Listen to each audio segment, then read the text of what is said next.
Welcome everybody, and it is such a beautiful morning here at Djuma Game Reserve on Wild Earth. The sunrise has been delayed very slightly because of the band of cloud you might just be able to see. But it just looked stunning when we stopped here, so we thought we'd welcome you to Djuma with the sunrise this morning. My name's Tara, joining me on camera this morning is Brian, and of course, keep a lookout for that thumb. Back in final control is Andrew, and I'm very excited to see if we can go and have a look at those hyenas again. We're about halfway there. You might recognise we're not on the quarantine. We are in fact at Chelapan this time, so we're going to head along Mamba Road. I'm probably sure it's going to be Mamba Road this time rather than last night. I'm trundling along those Mamba Road and suddenly Mamba Road becomes Leadwood somehow. Not entirely sure how that happened, but one of these days I'll hopefully work that one out.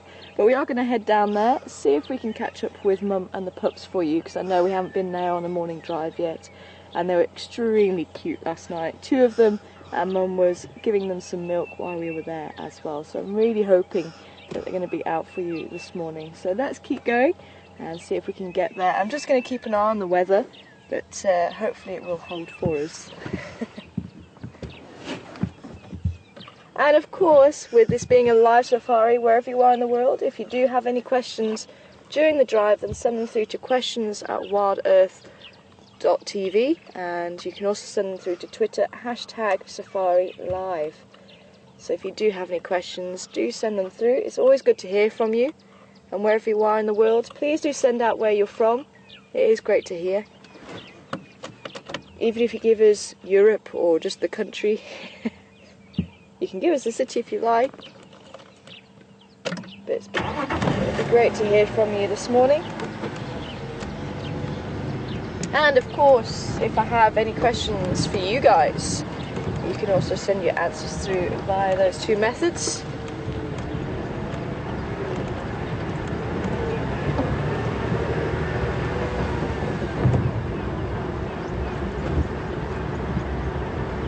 Oh, what another glorious day here in South Africa. I'm so glad you can join us this morning.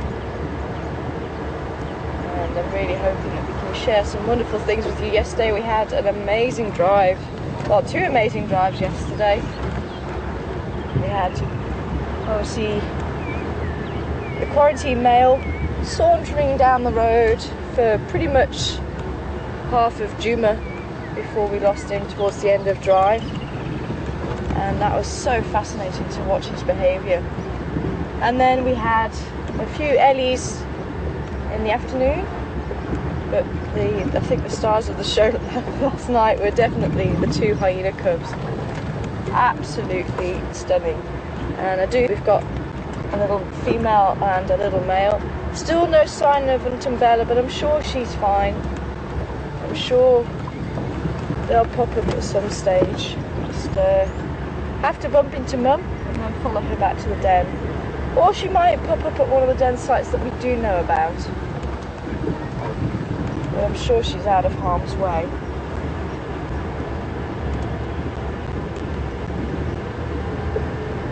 So I think it's worth us checking the site on Zoe's Road again just before I go. Just to see if that has any active around it again.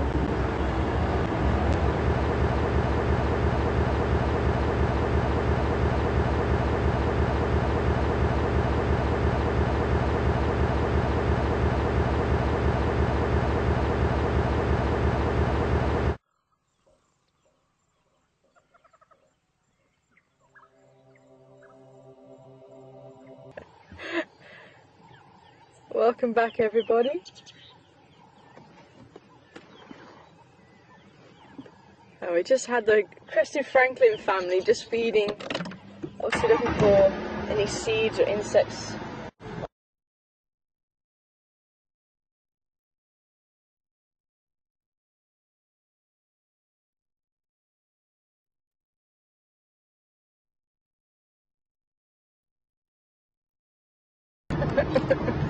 They must have heard.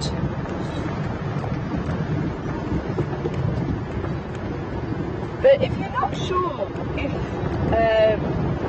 males actually help out the females rearing the chicks, one of the we distinguish them, and that's fairly true for most of the birds where the father does help. There might be some distinguishing feature to distinguish him as the male, but otherwise fairly drab colours, just like the female, so that they can stay out of sight, they can stay camouflaged in order to help rear the young so they can stay alive. But if you get the males who have very colourful plumage, then that means that they're not likely to help rear the young because they are colourful, so they could potentially be spotted by predators a lot easier. So if they are brightly coloured, chances are they've got quite a number of females that they mate with, and it'll be, oh sorry lady, I saw you too late.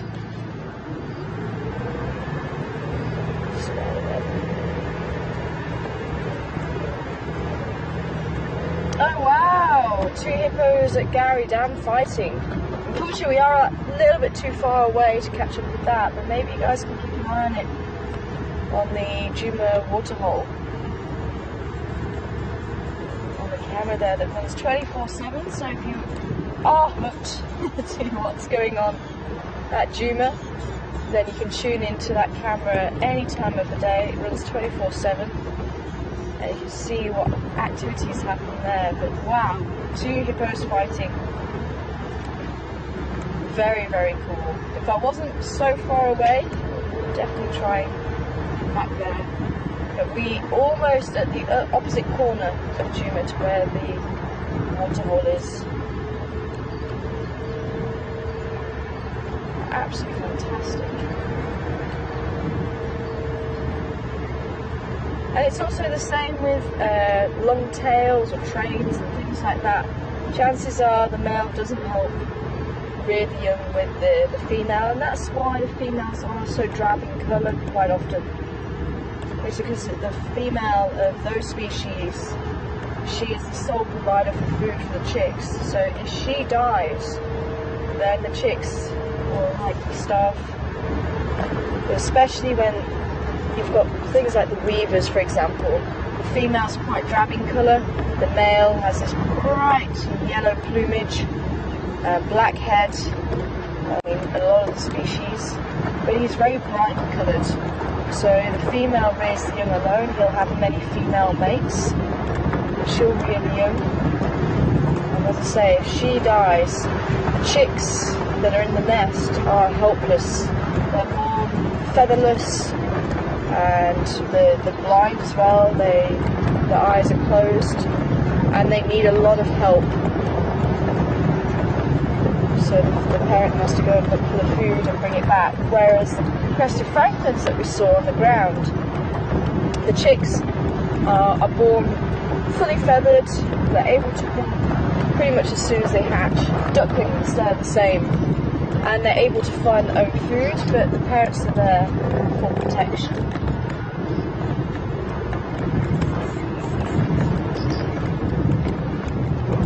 Okay, I remember coming through here. Where on earth did I veer off? Because we definitely came up or down Amber Road. I must have found myself a little 2-track. Realised we were heading on that 2-track. How bizarre.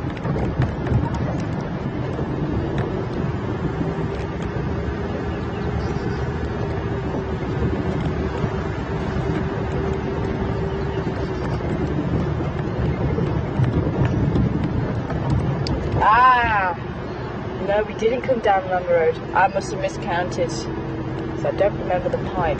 Try to move the pipe. Hello, guys. So it must have been Leadwood we drove down. Okay, so that starts making sense now. Small bachelor group of impala ram. You can see they're starting to sort themselves out. You can see the male on the right of your screen. He's starting to display, he's starting to lick his lips, and just asserting authority over the smaller boys, but he is beautiful. You can see his neck is starting to increase in size as well.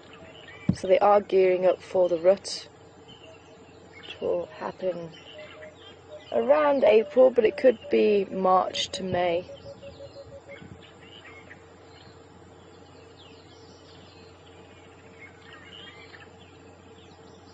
And you'll start to hear a lot of roaring as well. It's amazing. These beautiful antelope do actually roar.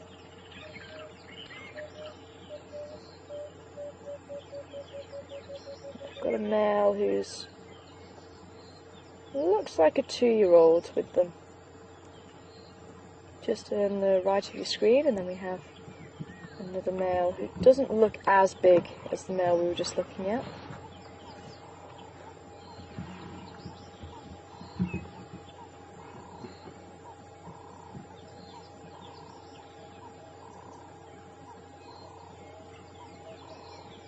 But again, outside of the breeding season, they will form bachelor herds for safety in numbers. So more eyes and ears to detect predators.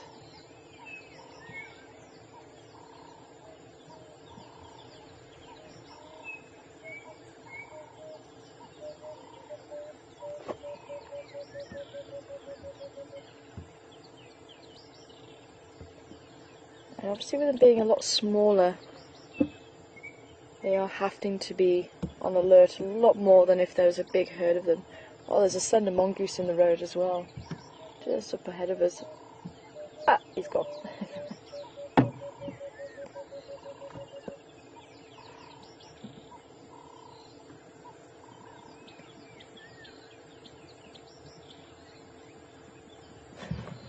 Just say, where's the other one? There he is.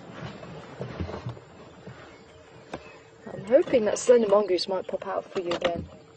It was just sat just in the middle of the road up ahead.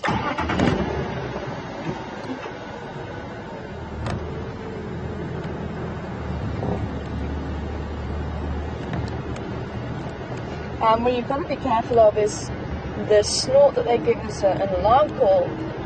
They'll often use that for territorial displaying as well. So as we go into the breeding season, especially if you're listening to the waterhole camera, do be careful to listen to the difference between the two.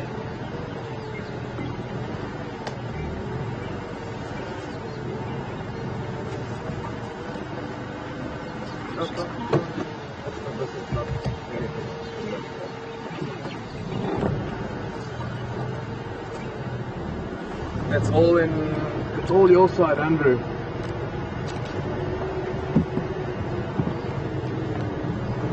Every day we have those problems. It's your side. We must either tweak those sounds there or yeah. What have we got here?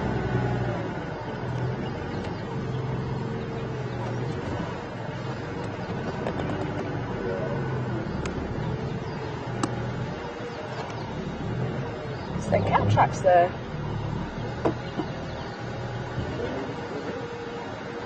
It looks possible.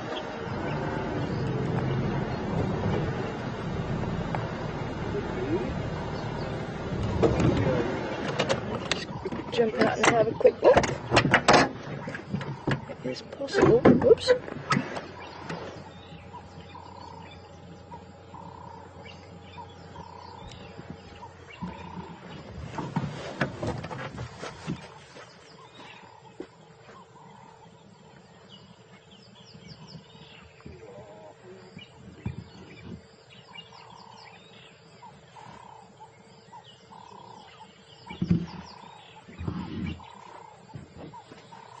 Yeah, and the thick sandy substrate is difficult to tell sometimes, but you can just about make out the slightly large one and the slightly small one. So remember, hyenas have a lot of weight on the front. If you can picture a hyena, hopefully you won't have to too long, because we're hopefully going to go and see one.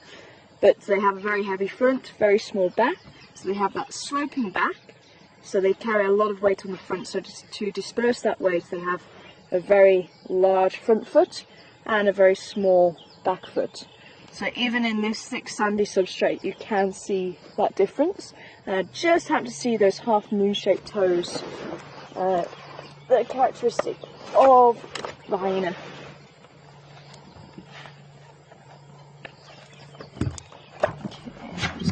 show you the toes. There we go. So on the spotted hyena, the half moon shaped toes, that's what we look out for, and the 2 lobes in the back pad. So that's the spotted hyena, that's the track that we're looking at. So unfortunately not too much in the way of detail, so it is a difficult one. But if I see a nice one, I'll show you again. In the sands. Just put my ear in. But definitely always worth checking out, just to be on the safe side. I could see something, I just couldn't see exactly what it was.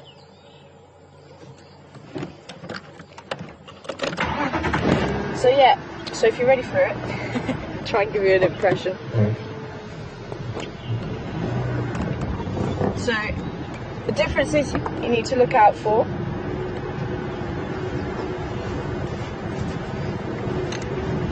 And welcome on board, Jeffrey. Jeffrey is from Texas. Howdy!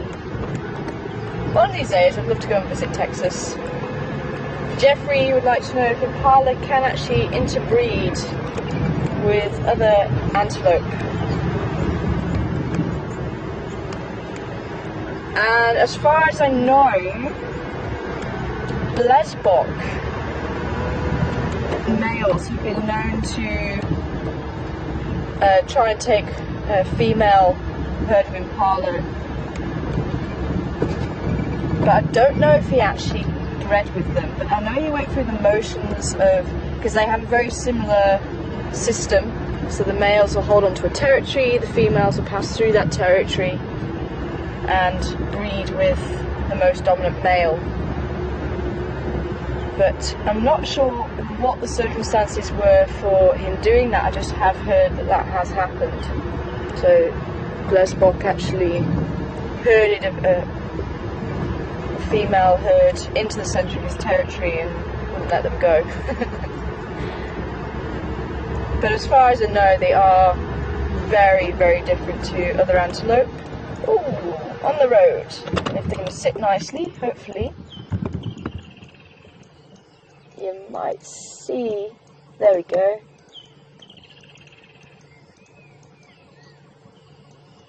So this is your Who Sung It for the day. Questions at WildEarthTV, #Safari Live. What bird is this? You can hear them clicking away. But that's not their normal call. They usually sound like little bells.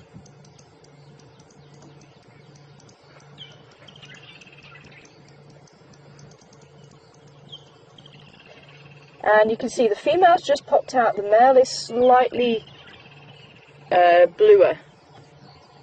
Slightly brighter bluer than the female. So there is that slight difference again. And in winter, they do go a little bit more drab in colour. Not too much, they still hold the blue. But certainly in the summer, you can see it just becomes vibrant for the breeding season.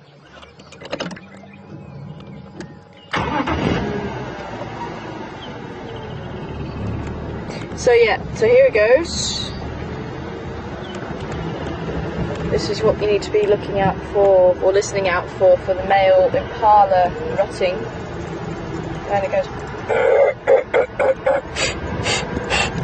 So if it's a very short blast through the nose, it's not an alarm call. But if it's just the blast through the nose and slightly longer, then it's the alarm call. So you just have to be careful. Sometimes they won't do the roar, sometimes they just do a short blast. So if you only hear one individual, then chances are it's not a predator, it's the male's rutting. So do be careful about that one as we go into the breeding season for the impala.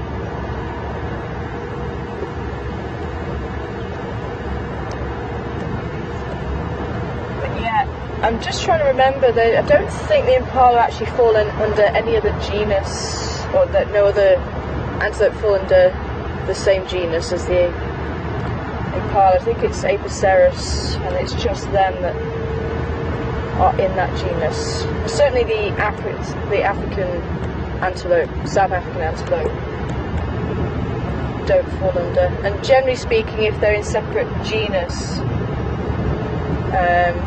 they don't tend to interbreed, but sometimes they can do, like the big cats, the tigers and the lions, they can interbreed. They wouldn't naturally come across each other in the wild, but humans, when they interfere, they have put those animals together.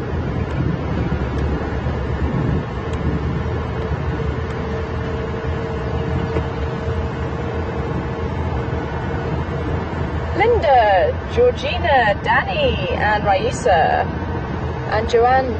Brilliant. Well done, guys, and a few new names there as well. Great to hear. Very quick off the mark there. Blue waxbill. It is a blue waxbill. Beautiful little birds. I will say they don't tend to stick around very often. They like to bob around in the bushes. Oh, we've got some eddy tracks here. Somewhere around in that way. Look out for it. So we're on Cheetah Cut Line now. We did come down Mamba Road and we're onto Cheetah Cut Line, so I've got to remember that I need to see the pipe to go down Mamba Road. So I must have been distracted thinking that I'd already counted one turning and it wasn't. That wasn't the case.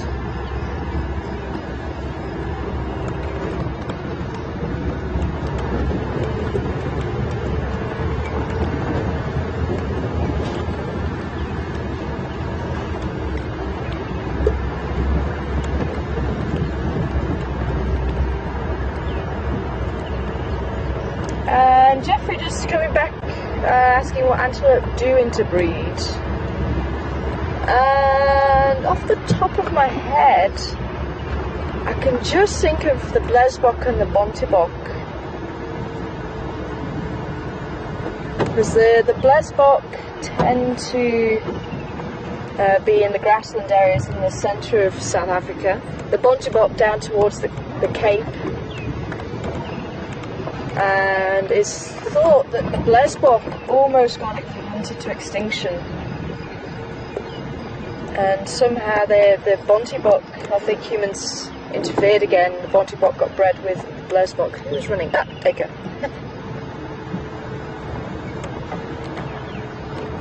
And unfortunately the Blesbok aren't the brightest of creatures when it comes to the hunter's rifle. Most animals kind of learn, but the Blesbok kind of didn't. And the way that they defend themselves against predators, they'll run.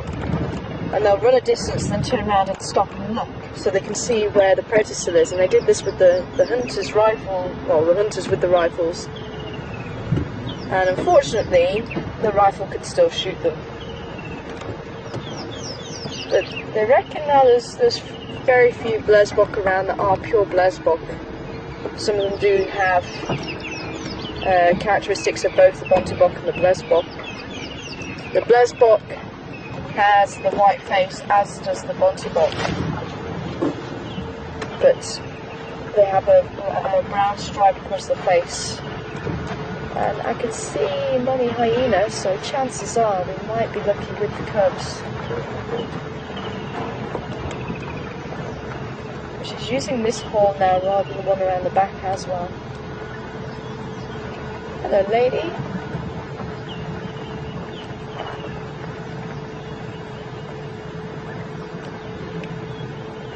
Hello, beautiful girl.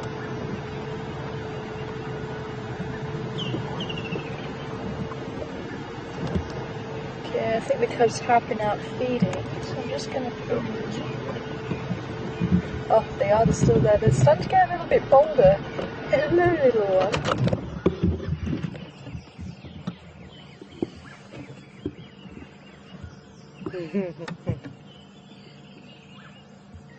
It did take them quite a while to come out yesterday.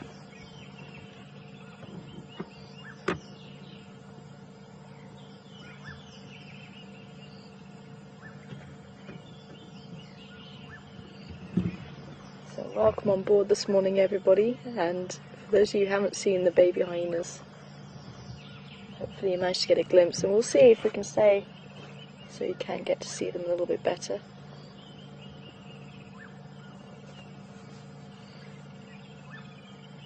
Depends on how long they've been feeding for. Feeding bouts can last around 15-20 minutes or so.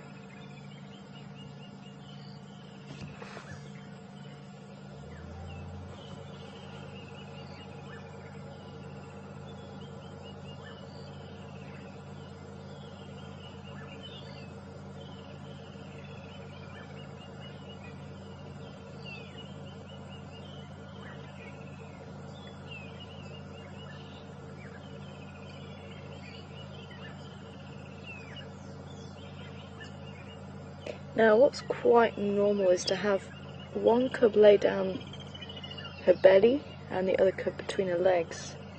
So I'm thinking there might just be one cub feeding.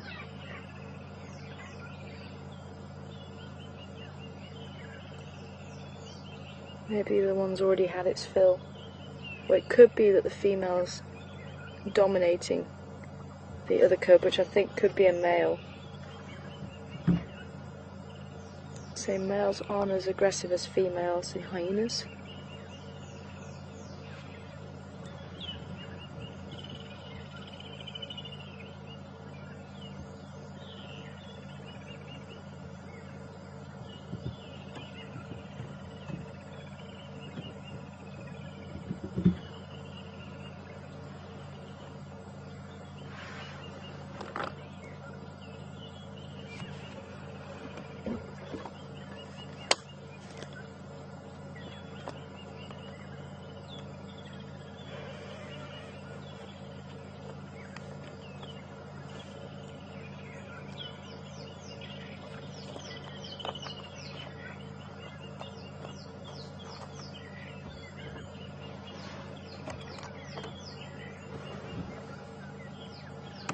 Good morning to you, Adam. Not sure where Adam's from, but welcome on board this morning. Adam wants to know where all the hyenas are. Don't they all den together? Not necessarily, Adam. It does depend on the rank of the individual. It depends on how many members of the clan there are, at what ages the cubs are at. Now, I think these two are probably around the 2-month-old mark. I wouldn't say any older than that. I wouldn't say any younger than 6 weeks old. And remember, when I do give an age, there is that a few days or a week either side of that, because we can never be entirely sure. So when I do give an age, it is just an estimate, just to give you a ballpark figure. But it apparently works in when I first saw them. I said they're probably about 2 months old, and then I heard that it looks like this female was seen end of November heavily pregnant, which tends to mean if you see a female is pregnant, they're going to give birth within that week.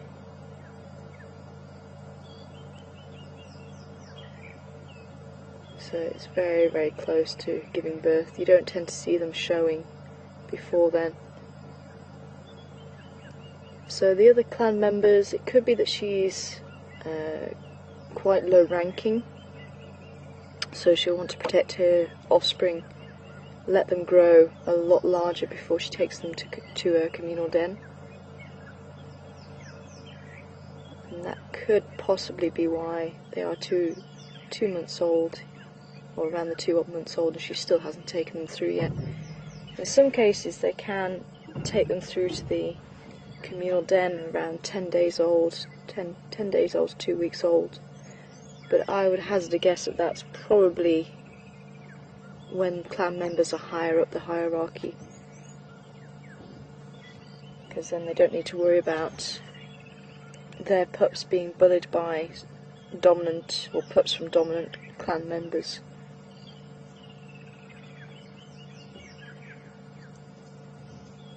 But we're not sure who is the matriarch of the clan now.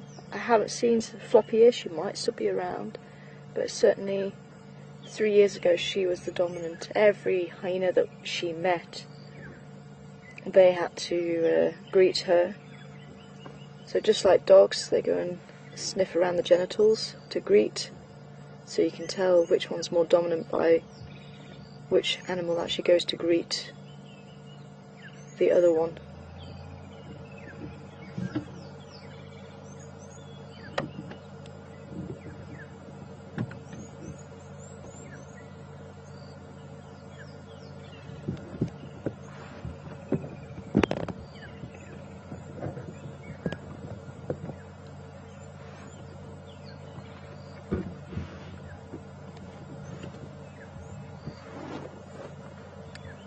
Can you repeat who that's from, please?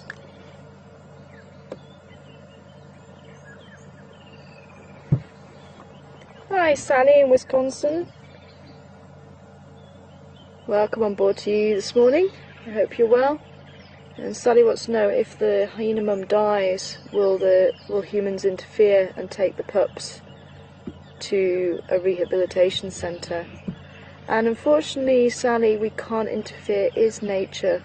If something happens to the mum, the pups will have to face life as it happens, unfortunately.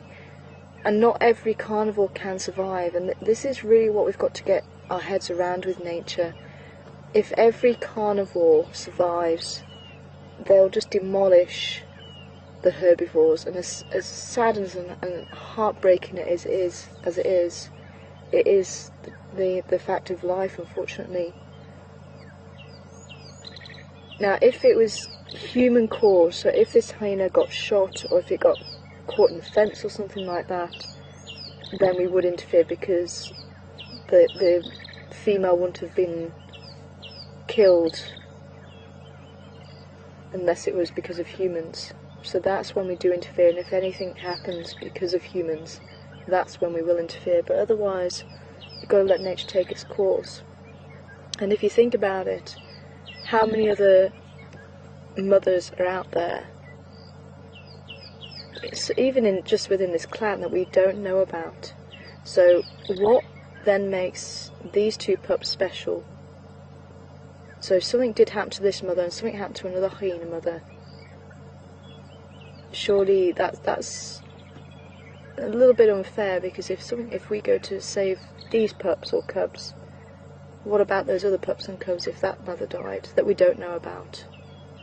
And that's what I'm trying to say, is that this happens in nature even without us knowing about it. A lot of things happen without us knowing about it.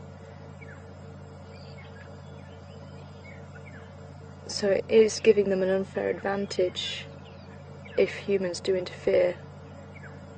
But as I say, it really does depend on the whole situation as well, because on the flip side of the coin, we are human, and if we were there and we knew that the female was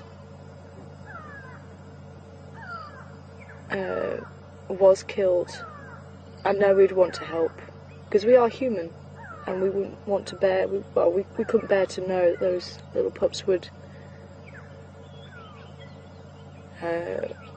probably would starve to death.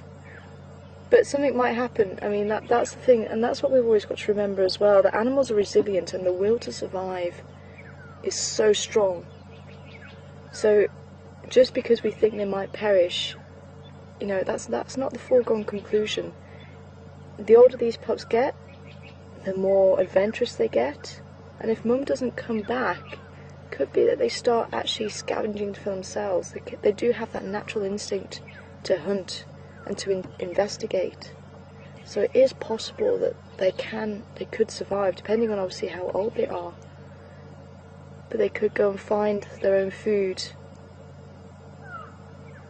And just because we think that hyenas don't allow-suckle and that they don't help to rear the young, doesn't mean to say there wouldn't be an instance where it could happen.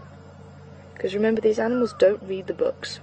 We've written the books based on what we've seen. But the more we research, the more we observe, the more we realise that we actually don't know as much as what we think we know. And that's why there's so many gaps in the knowledge.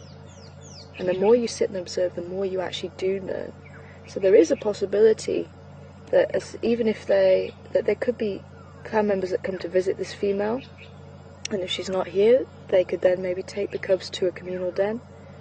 They could potentially help rear the young without us realising it. So there's all these possibilities, and that's why we can't interfere, because we do know so little.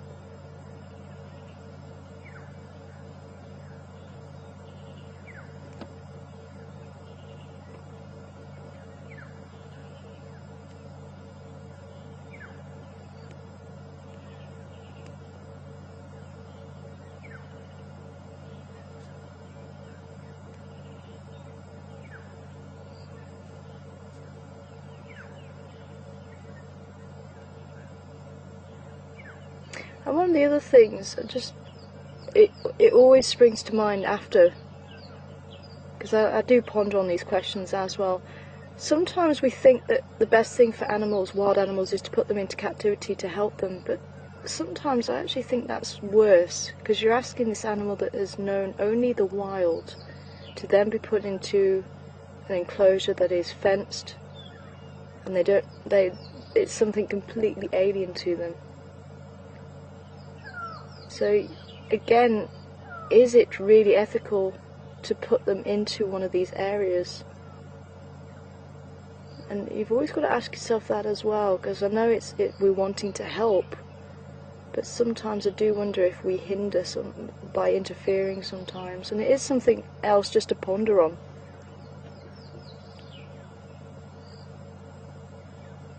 But welcome on board, Cindy.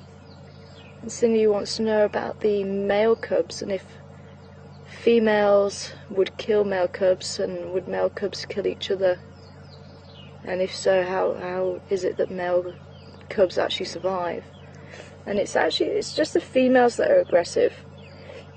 If you've got two females and they both have a lot of testosterone in their body, even at a young age, they have that rivalry, and they're still not entirely sure, by what I've read, if the female cub actually does directly kill its sibling, or whether it just outcompetes it for the food, and just bullies it into submission so much that it just doesn't even try to feed. So it does it indirectly. But because that rivalry is so strong, that's why you tend to have the sibling not survive, the weaker one not survive. But with a male and female, the male's already subordinate. He doesn't have as much testosterone in his body, so that there's not as much rivalry in that sense. And even though there has been a little bit of bickering and stuff, I think because it still stays subordinate, that's why a male and female cub seem to get reared. And with the males as well, if you've got two males, there's also not that rivalry as there'll still be a rivalry for dominance, but there won't be as much bickering and bullying. So it could be there's two little males there, but I think the one just does seem to be a lot more boisterous than the other one.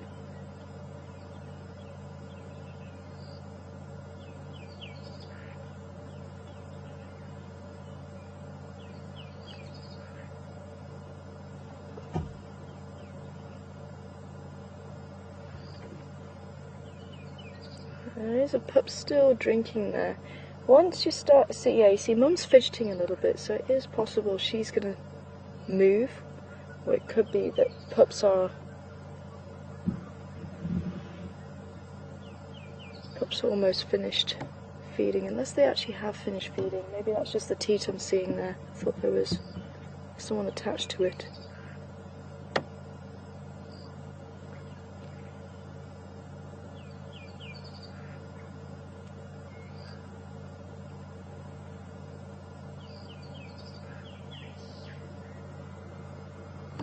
See movement there? Yeah, I think there is the head there, isn't there? Just between her legs.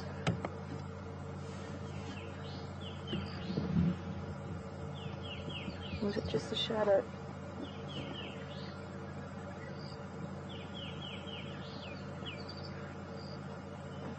Yeah, it could be just the shadow then. No, I am seeing someone moving at the back there. There we go. Hello.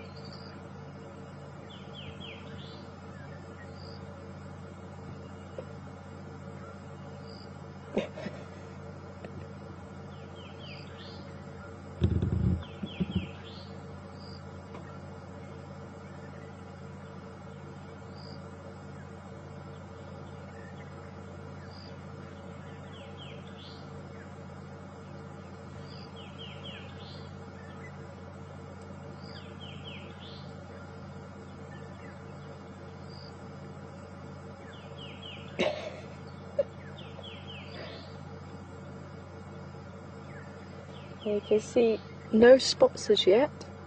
You'll only get the spots when it's about 4 months old.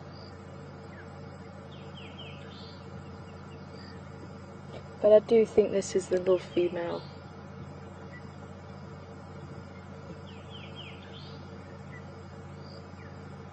She's just a lot bolder and a lot more boisterous than the other little pup.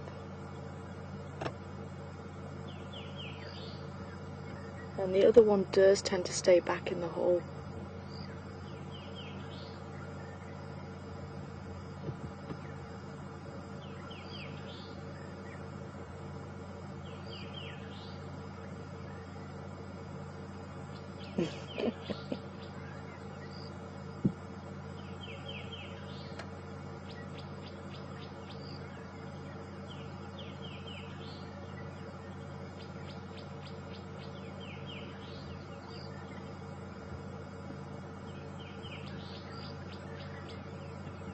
Well, I'm really hoping these pups are helping to melt people's hearts about the hyenas, because I know they have a very bad press. But how can you hate that face? How? I'd say they do have a role to play in the bush. They are the caretakers of the bush. They do tend to clear up a lot of the carcasses. Remember, they can eat bone, whereas quite a number of carnivores can't. They can crack the bones on the skull, and some of the larger bones that even lions can't crack with their jaws. Is he getting very confident, hey?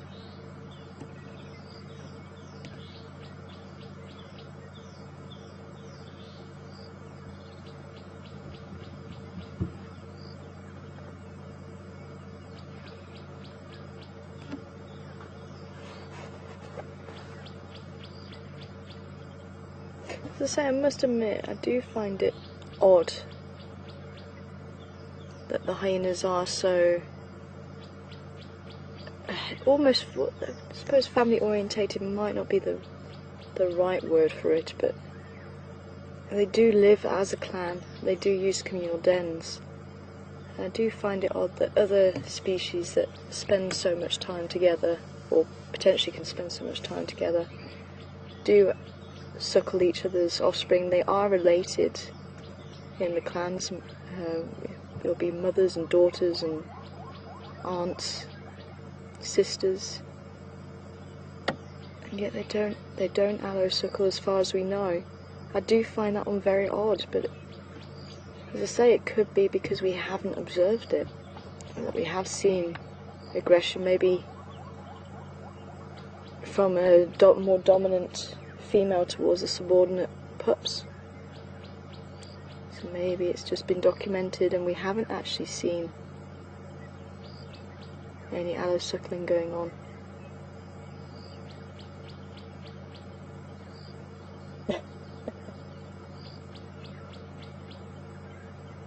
And as this little pup gets older, or as the pups get older, they are going to destroy the vegetation around here even more so. Out of play, just out of the pure fact they want to start biting things. The teeth are obviously going to be growing, just like a baby needs a rattle or a teething ring. It's the same thing, they want to chew.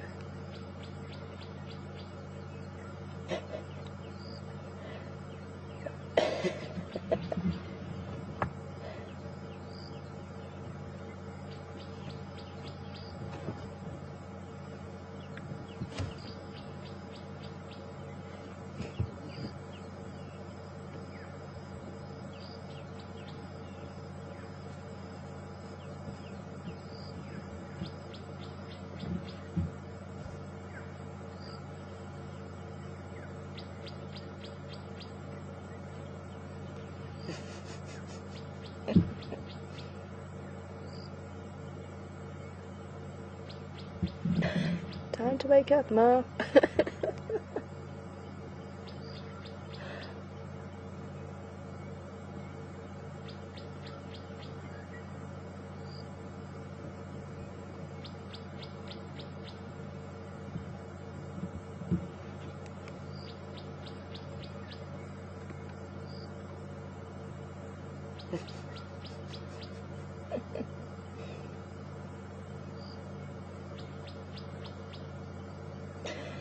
Mum's getting irritated. Yeah, I think the other one is still suckling.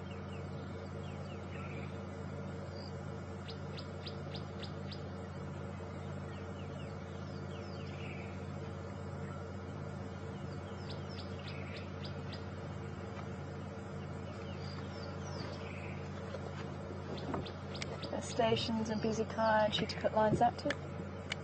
Cheetah cut lines active.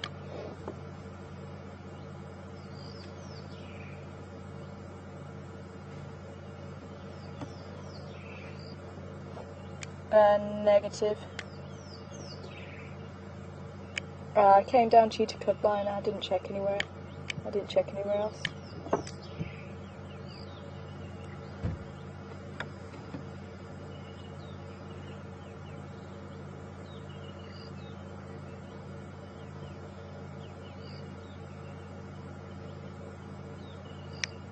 Hi, Karen in New York. Welcome on board this morning. Karen wanting to know, how do spotted hyenas mate because of the odd genitalia. I would love to see it. I think Mark saw it a few weeks ago, and I'd love to see that footage because I've never actually witnessed it. But apparently the male does have to somehow wriggle underneath the female, and he still has to insert his penis inside of her. But as I say, it's just it looks very awkward, because remember, the female genitalia does resemble that of a male's. It's just hers obviously slightly expands a lot around his penis, but it's, yeah, it is just very awkward, and I think he does have to get into a certain position to allow that to happen. But it's a very dangerous thing to go through as well for the males, because remember, the females are so aggressive and so dominant, and they almost have to bow in front of the female and ask permission to approach her. And that's really where pups from the matriarch, the male pups from the matriarch, score, because they tend to stick around a little bit longer than normal males do. They stick around the den for about 2 years and then move away. But the matriarch son tends to stay a little bit longer, usually up to about 3 years. So he's got a lot of confidence because of obviously him being the matriarch's son. So he'll be used to having respect from the other hyenas. So he'll have that confidence. He'll be larger before he has to go out on his own. And it just makes life a little bit easier for him in that sense. And that's why they tend to be the breeding males, because of that confidence. And so they have to bow in front of the female and work their way closer towards her.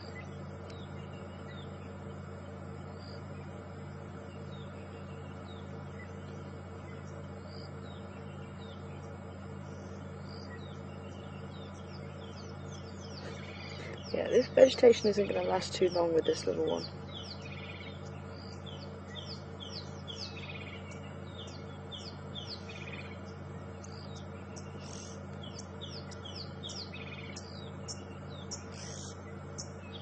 You can hear the oxpeckers overhead. So where the little one is now, if you imagine her turned the other way and lying belly to belly with her mum, that's the prime position for the more dominant of the two cubs for feeding.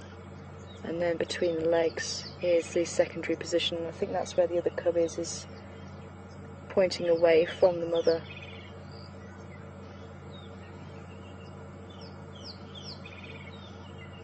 Yeah, so almost like where baby is now.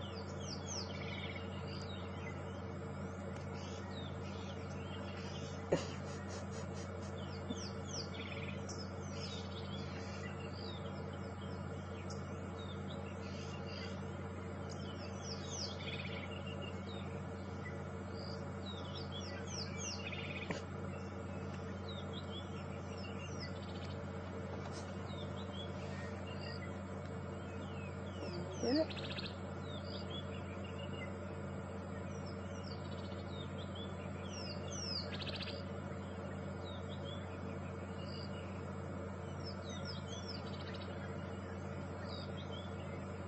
Okay, so that is definitely the dominant cub, and there's the second one, just in case anybody was wondering if he's still around.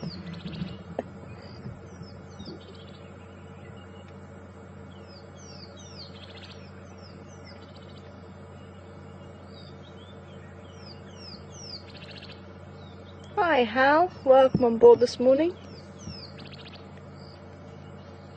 Hal would like to know what's the survival rate of hyena cubs, and again I'm actually not sure, maybe someone could check up for us. It's not something that I've actually read much about, is the survival rate. You don't really see it in the books.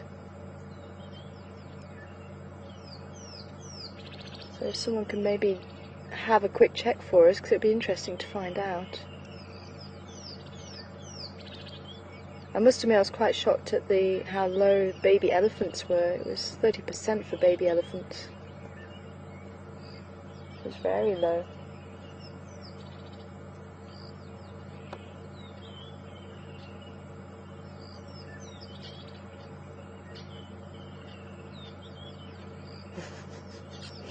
Yeah, these two are definitely going to destroy all this vegetation. That's why, especially as they get older, the hyena dens that are active, they're just bare. It's because they just get stripped of all the vegetation.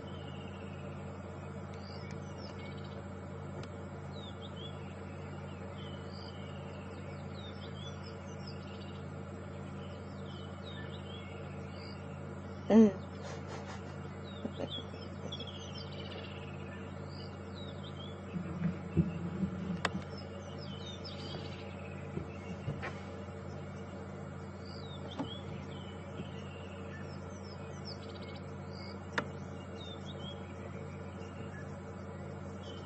Okay, so there's the people who are watching the hyenas mating were saying it was just like dogs, just a little bit awkward.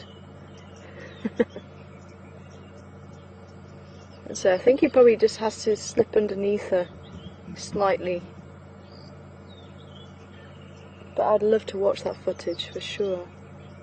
If anyone does have the link to the clip, that would be wonderful.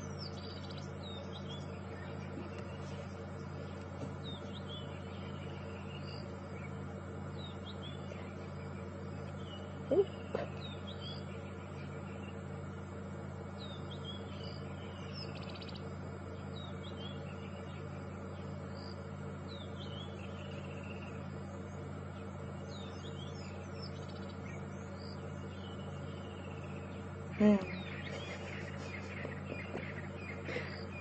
I just love the fact that they're so inquisitive.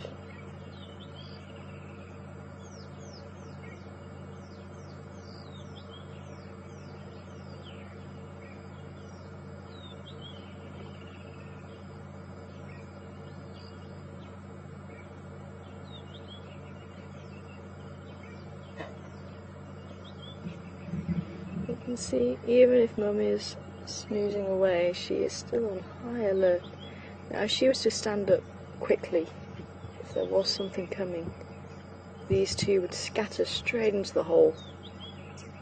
There is that survival instinct just to make sure that they get into the hole. And if you were present when we saw Ntumbela and her mother actually taking Ntumbela away, because I think she was scared by possible scent of the lions that were left behind.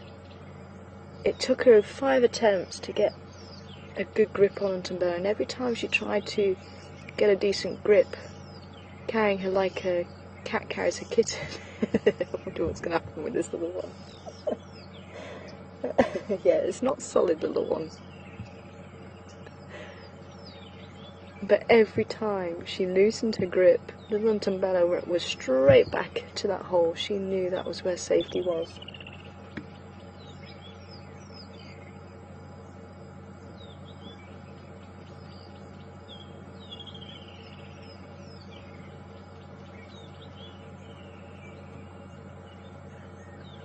You can see the baby's watching Mum.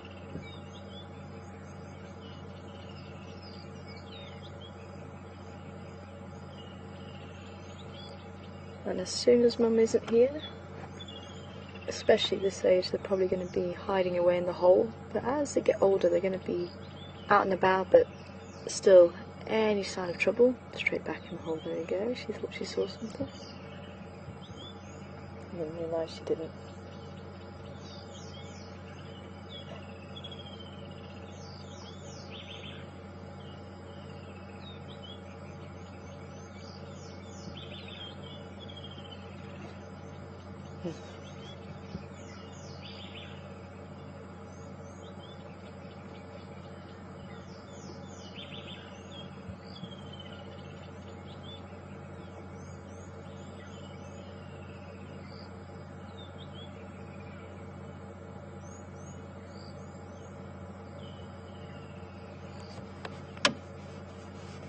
Oh, thanks for whoever looked it up. We don't have a name, but someone was saying about 60% mortality rate for baby hyenas. And I think that probably has a lot to do with the sibling rivalry as well, the siblicide between the daughters.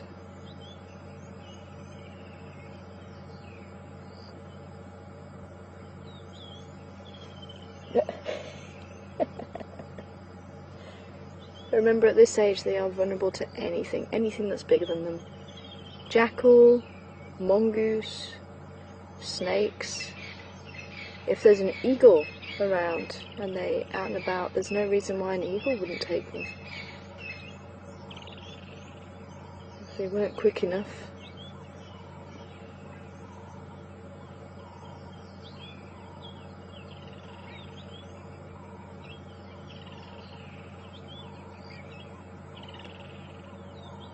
Just need the pups just take out this bit of grass in front of us.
Can't see those porcupine quills anymore. They seem to have been moved.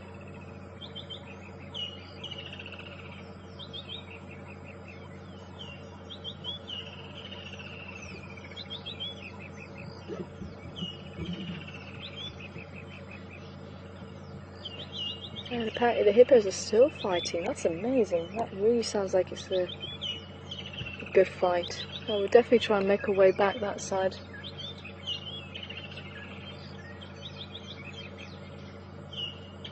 As I say, we are still quite a distance.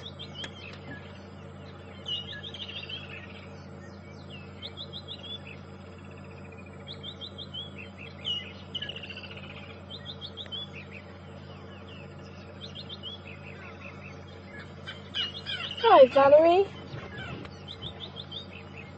welcome on board to you. Valerie would like to know if female pups from the more dominant females are going to be more dominant, or is it the look of the draw? And they are generally more aggressive. Again, it's their birthright. They will learn from a very early age when they interact with other hyenas that the other hyenas will give them respect, so I think that gives them that confidence. But they will be quite aggressive, and obviously with the matriarch genes as well, they're likely to be larger once they get older, because remember, it's the matriarch's the largest and strongest female, and that's what makes her more dominant, and her offspring are also likely to have that genetic makeup to allow them to become the matriarch once she goes.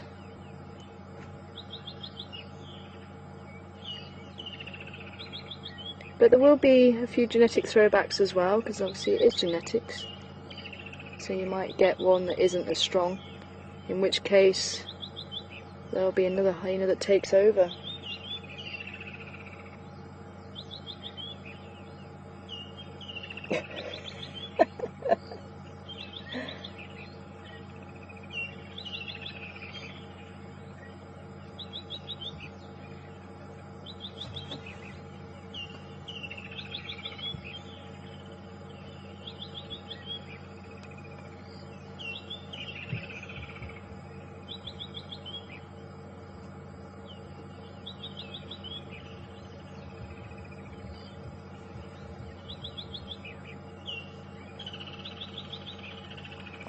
Thanks, Penny. Good to hear from you. Apparently, a study in Kruger was saying that it's actually survival rather than mortality rate that's 60%.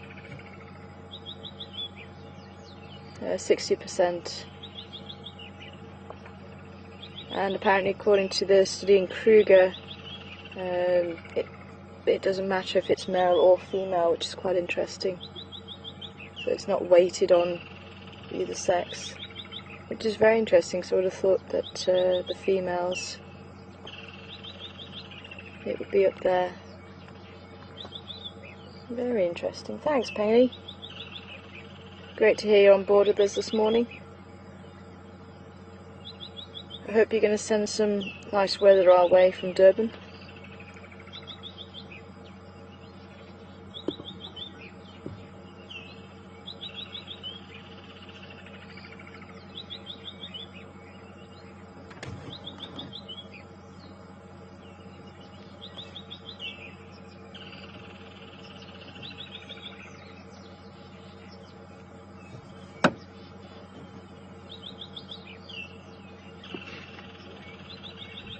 Oh, how adorable is this? Oh, my soul. I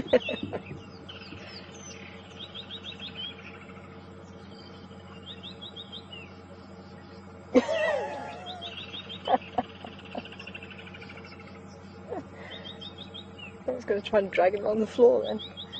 Can he yet?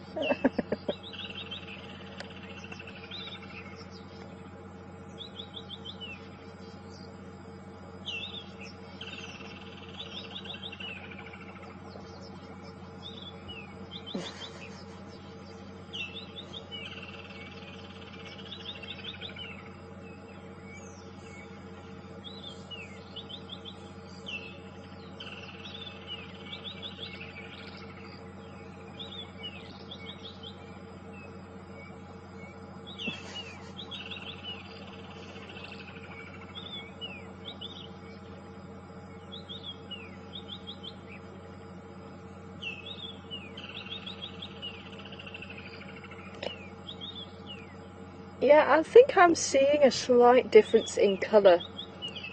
There seems to be one that is slightly darker, and I think that is the female. That's the one that was lying along Mother's belly just a bit before. And she looks like she's slightly larger as well. And there is one that's more of a chocolate brown colour. I would hazard a guess that's the male. But the more I'm watching them, and this is why it's so important to just sit and observe and watch, because you learn so much more by doing that. But the more I'm watching them, the more I'm convinced we have a little boy, little girl. So yeah, I think the one on the right is the female, the one on the left is the male.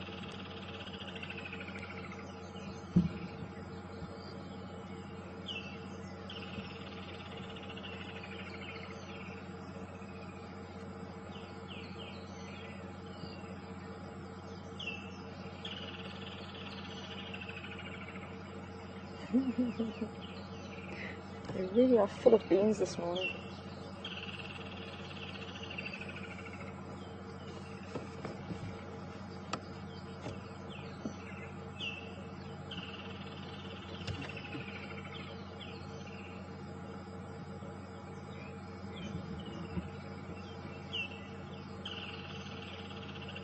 Okay, I'll have to read that paper then.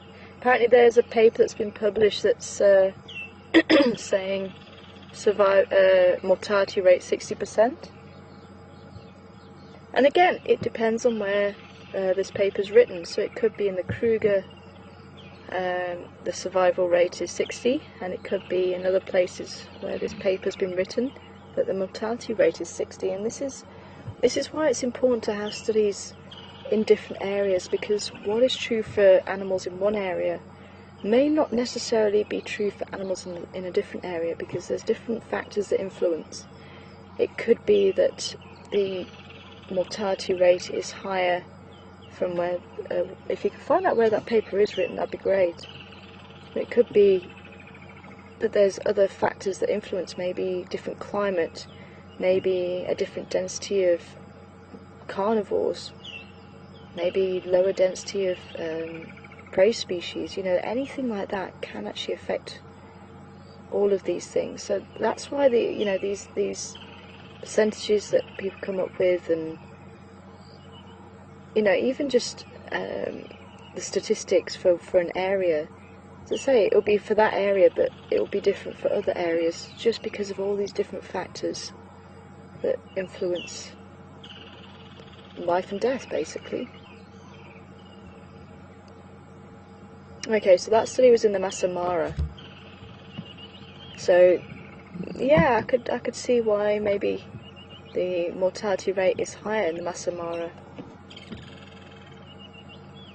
And one clan as well, so it was based on one clan.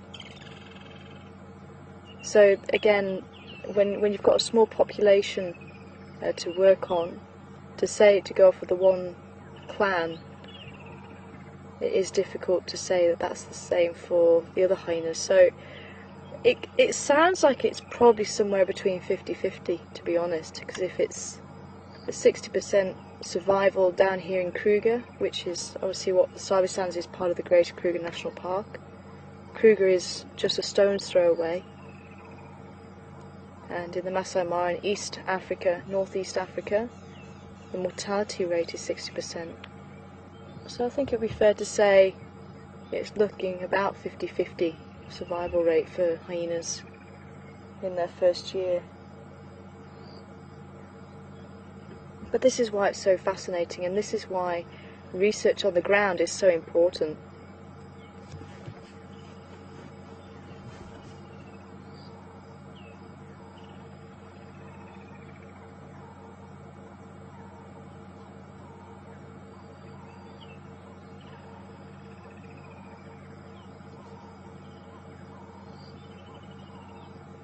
Hi, Billy Joel.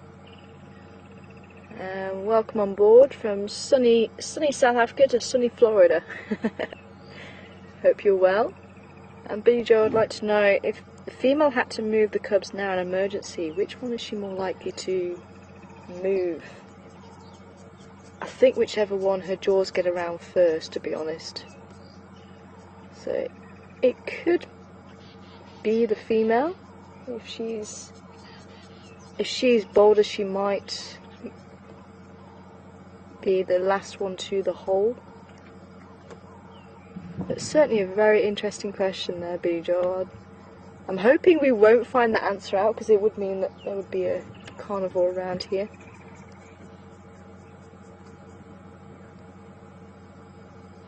But I think, to be honest, she would also wait until danger had passed. So the safety net is actually the hole. And as I say, they'd have a scrape in the back of the hole where even the adult female, if she can't get... Some of these holes are big enough for the adults to at least get their head and their front quarters in, but there'll be a scrape at the back where even adults can't get to, and that's where the babies will go to stay protected away from large predators. So that's really their safety net.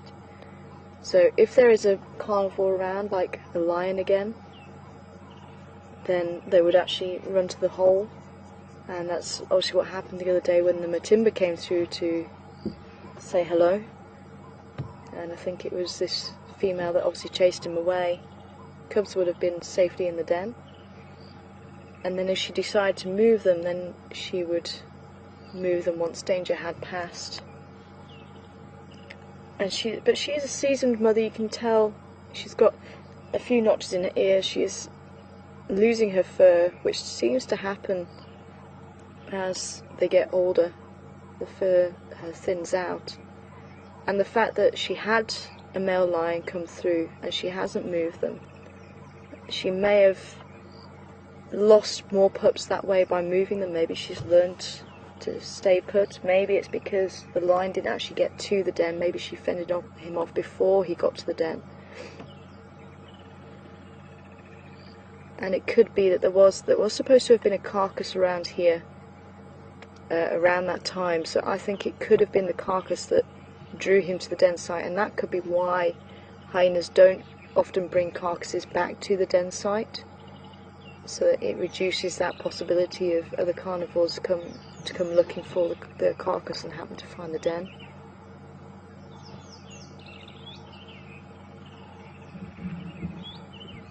But yeah, it'd be interesting, Billy Joel, which one she would take.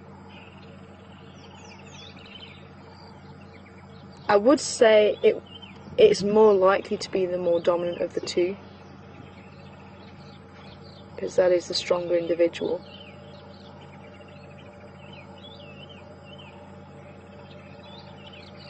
So if you're going to put your time and effort into raising cubs, then they tend to put a lot of energy into the dominant ones, and that's why even chicks and anything where there's a few of them, the more dominant ones get fed more, they grow rapidly, just because they get that attention from the parents more than the subordinates.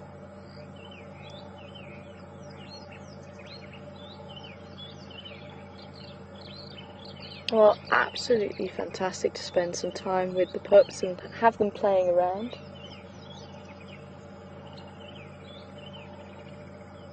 So whatever she's caught on the wind, she's just keeping a lookout just in case. There is something just around the corner.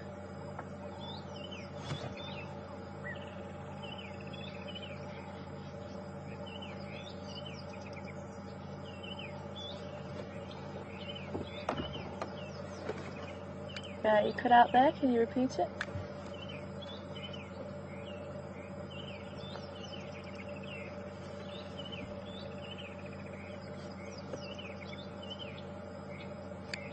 Was there any more to that question? It sounded like there was.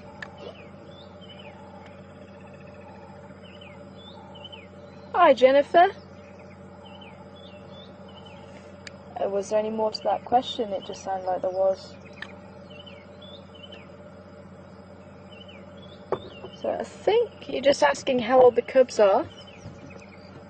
Okay, it sounded like there was an extra part to your question there, but just wanting to know how old the cubs are. I'm guesstimating about the 2-month-old mark. When I first saw them, their legs are a lot longer than the little Untumbella's legs were that we saw. They're about half the size by the looks of it, and Untumbella was very black.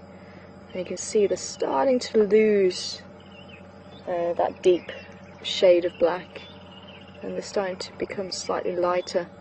And as I say, it'll be another couple of months before they gain their spots. But apparently this female was seen towards the end of November, beginning of December, heavily pregnant, which also works in with them being around the 2-month mark. Well, I think we're going to leave this lady to it. We've had a wonderful sighting with her. Just making sure that she wasn't picking up any scents.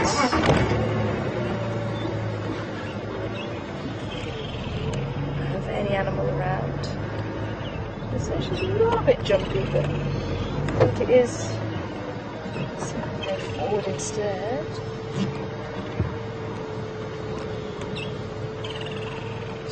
So we're trying to go over a mound, I think.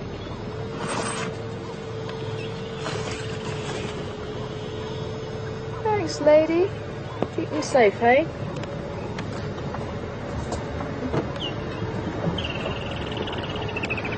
Stations and Easy Care active, opened up. Oh, but how was that, hey? Absolutely wonderful to catch up with the baby hyenas. Absolutely wonderful.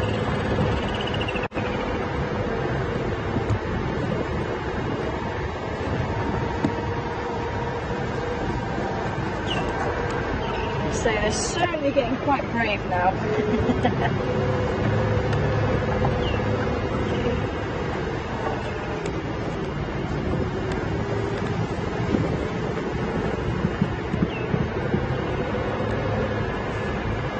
So I'm going to head back towards Gowrie Dam, see if those hippos are still fighting. Unfortunately, with things like that, sometimes they can be fighting for 5 minutes and it's over.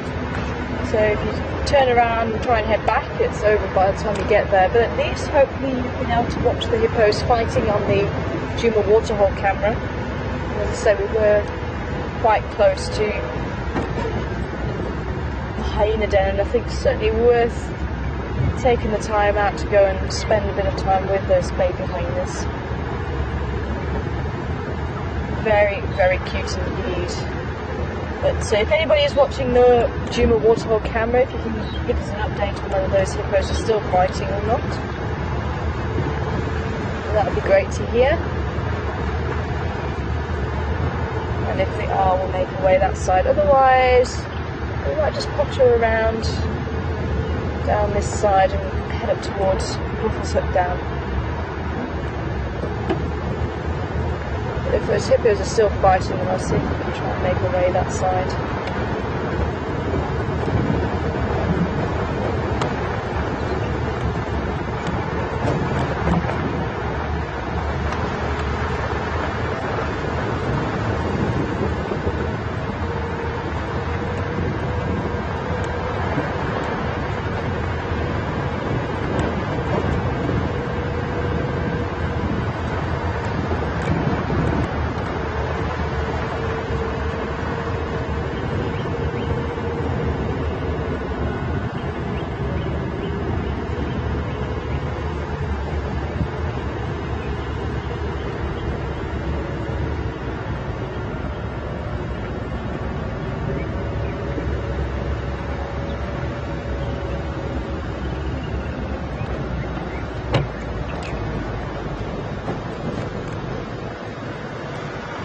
Morning. Morning. How you doing? Hi, I'm Tara. I'm Doug Tara. Hi. Yeah, you too. Hi, guys. What's happening? Just in Busy Kaya. Oh, okay. It's active. It's a 2-month one, so otherwise, not Good. much. Yeah. That's not the tippers I hear about Hoffman. Guys from the. No, unfortunately not. Two of them. Yeah. Are they still with the sticks? They are just by themselves there. They might come one or two tripper himself. They can stop. Oh, here's hoping. Okay. Bye. Okay, so one of the guys was saying Djuma Timbers are south of where we are. We're actually on our southern boundary at the moment, but it's quite a lot further west from where we are. But the guy was saying maybe they might come out around the Triple M side later on, but I'll definitely keep an ear to the ground for that. just said that the Djuma timbers are on their own, so not with sticks anymore. There was 2 sticks females they were with yesterday.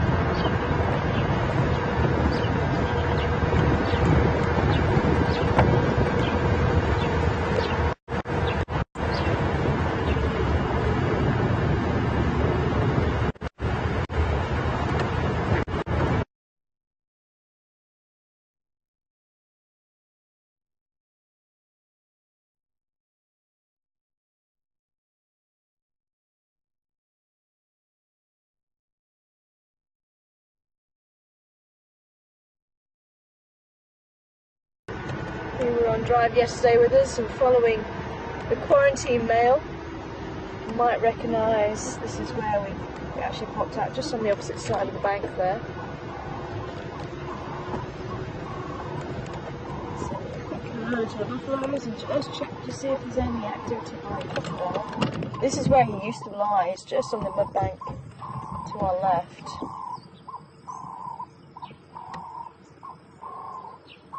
He's got an oxpecker right between the horns in his head.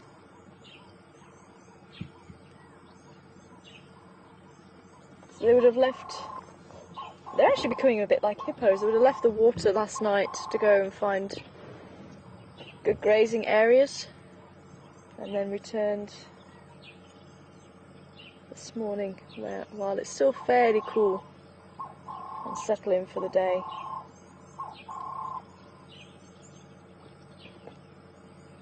They're actually not closely related to hippos at all. Hippos, they've actually been reclassified and they're now closely related, according to DNA, to whales.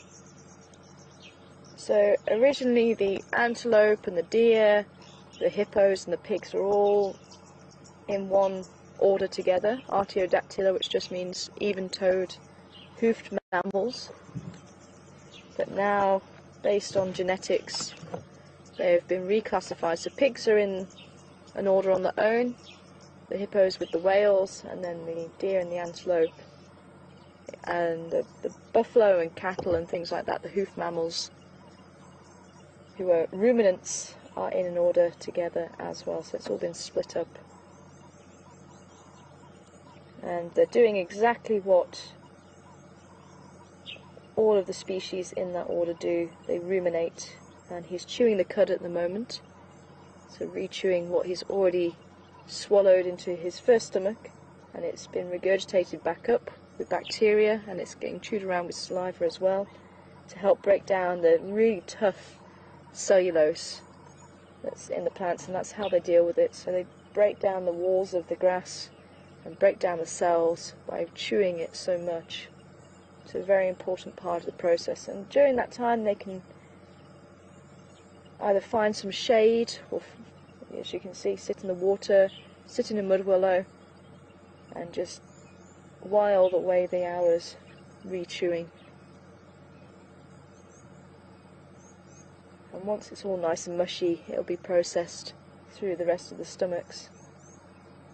And you can see the blacksmith bapping right in the back behind the buffalo. Sounds like a blacksmith hammer on an anvil. Tick, tick, tick, tick, and they start calling.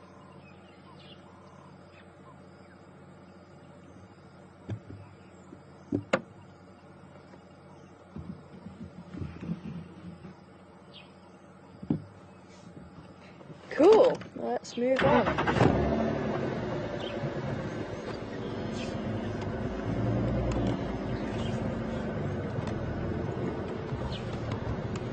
So I haven't heard if those hippos are still fighting. It sounds like maybe they've stopped fighting. Ooh. Can you see the dung here? Let's see if we can get that. There's some more underneath the bush over back there. Okay, so here's your who dung it for this morning.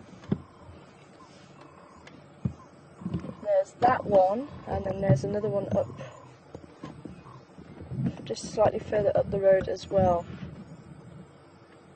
So not pellets.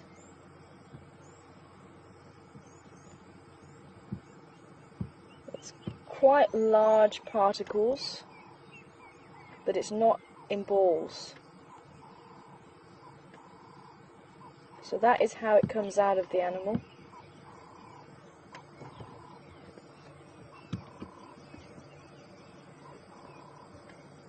So it's not been broken apart by dung beetles or being driven over or anything like that. That is normal. We're right by twin dams.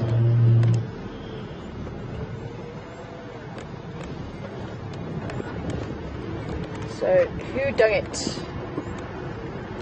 Which animal made that dung? Questions at WildEarthTV or hashtag Safari Live. Let's see who gets the right answer first.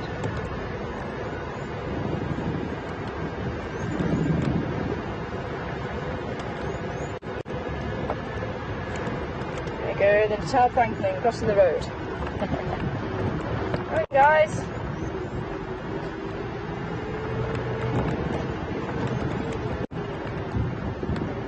They do tend to run more than they do fly. There's some more here.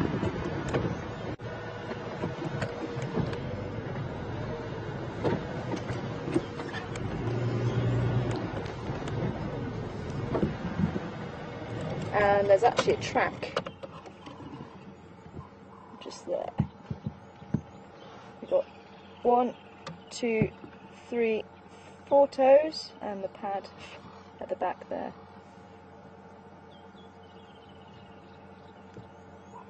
And there's the dung.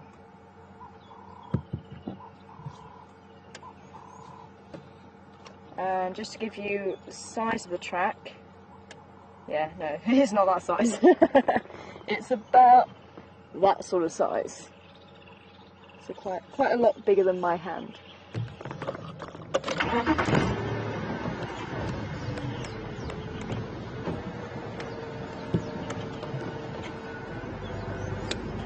Anne, Diane, Jody, Raisa, well done. Louise. So the first one was off the mark with hippo. Well done everybody. Hopefully that track on the ground actually helps you if you weren't too sure. There's some more here. So once when the animal goes to the toilet, they actually flick the tail. They'll do that. And they'll do it whether they're in water or unmanned. And they're not too sure why they do it. It could be territorial marking, but they also think they don't hold territory outside of water. And females do it as well as males. Could be to help them find the way back to water. That could be a possibility. That eyesight, the eyes are very small compared to the size of the head, so it's possible.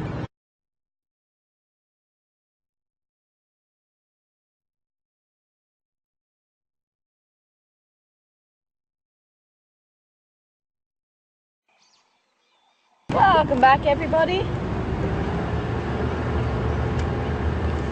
Lost you for a little bit there. Near a hammercock just off to our left here. Just flew over. It's quite a bit. Oh, there's another one. He's going to fly overhead here. There he goes. You can land in the tree? Yes you are. Yay, well done.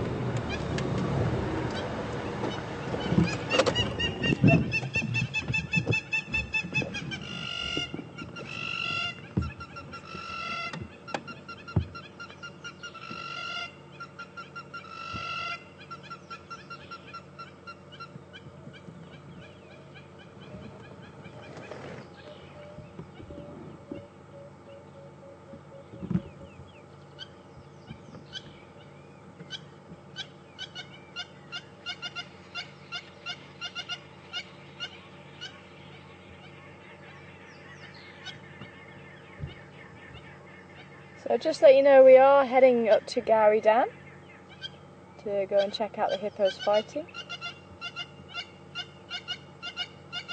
But you don't get to see this very often either. So at least we've got the waterhole camera covering the hippos fighting for you.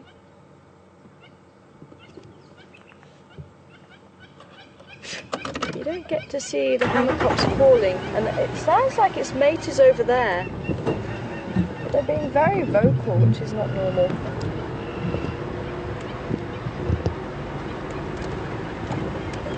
I'm not sure where these two are actually nesting. It tends to be extremely large nest. It weighs in around 50 kilos. It's the largest nest built by a single pair of birds in South Africa. The social weavers build ones around a ton or so, but there's a lot of individuals that help to build that nest. But yeah, they're flying all over the show and being very chatty. But they're not staying in one place, so it's nice to do being with a predator. Maybe it's a bit of courtship, but yeah, being very vocal. So we're taking Weaver's Nest up to the quarantine, and then we'll head down to Gary Down, just so that we stay with you. I think if we were on Twin Downs Road, we'd lose you.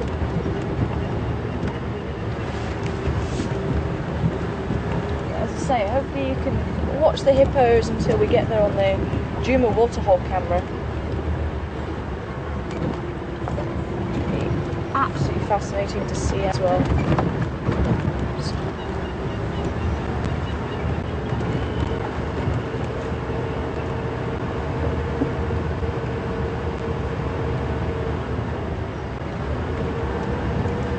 So yes, they don't know if hippos are territorial on land. As I say, I think the routes back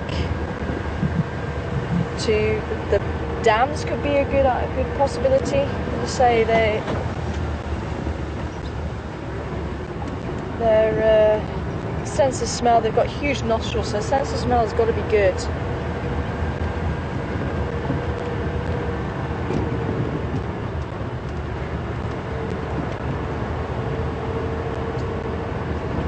So maybe it does help them find their way to the dams. And they don't necessarily go back to the same dam overnight. That's the one thing that does put a spanner in the works when it comes to that, because they can go to a different dam. They can travel, I think, up to 14 k's away at night. Lady? Maybe someone can check that for me. I want to say more. I think the average is about 14. Are you calling your baby? A bit of a grunt there. Yeah. Yeah.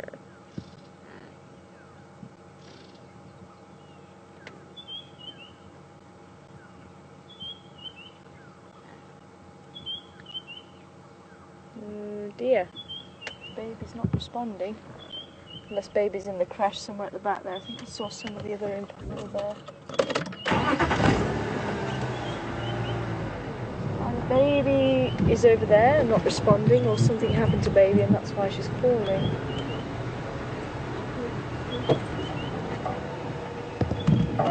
There's Nyala's. Let's see young Nyala just behind the bushes. Where's your baby, lady?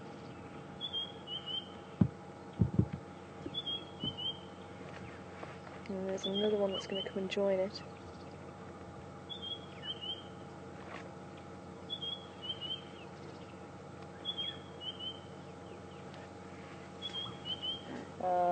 Maybe she just lost the herd. Herd are coming over.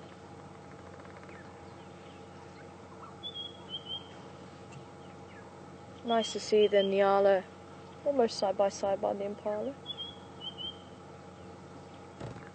There's the female. The Nyala tend to form much smaller herds than the impala. Maybe around 6 or 7 individuals, so maybe 3 or 4 females and their offspring. You don't tend to see more than that. But I wonder why this female was split off from the herd. But she's stopped calling now, so I think probably found her baby.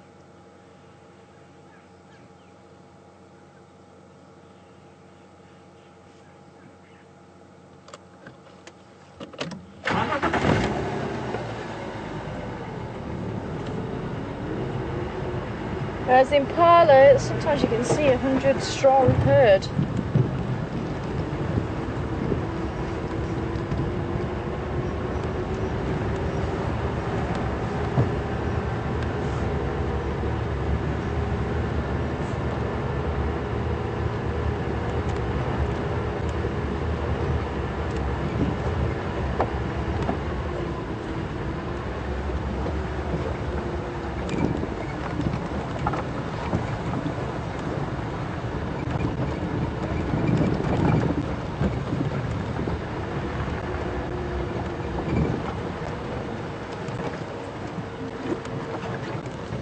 So we're heading through Filman's Dip now, we're almost at quarantine. And we'll head down towards the dam and check out these hippos fighting.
Just show you, if we're able just to pan as we're driving, the road next to us. You'll see there's a few sticks and logs and things like that in there. Quite often they'll pack bits of grass and everything in there as well, but some of it looks like it's been washed away. But this is to help the bush regrow. So there may have been some damage to that road at some stage. So it's known as brush packing, and say you put branches all the way down and you put especially the tall thatching grass over it. That helps to trap any seeds, and as the seeds grow... Oh, Dacre, out in quarantine, that's odd. Why are you here, Dacre? Usually in the thicker part of the bush. There he goes.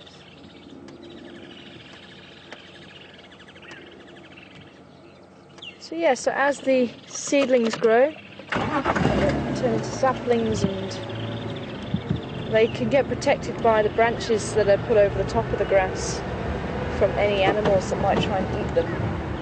And it just encourages the bush to grow quicker than if it's just left to its own devices.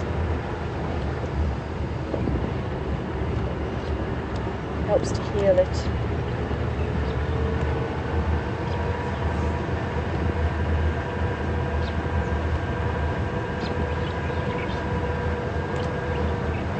Could have been that there was a big donga that formed on it, or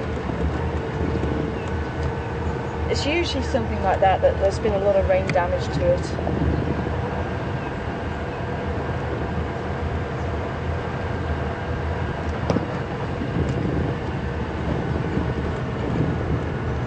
Wow, lots of flies today, sure. Okay, so turning off towards Gowrie Dam now. Quarantine's on our left, on our western side. We're heading east now. And that whole band of cloud has just lifted. So we have a few cumulus clouds. These are the nice fluffy ones. So they could turn into rain clouds in the next day or two.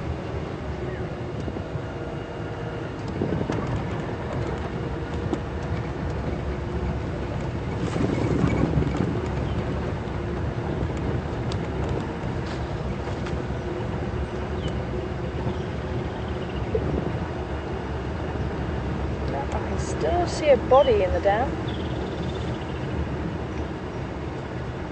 Not too much movement though.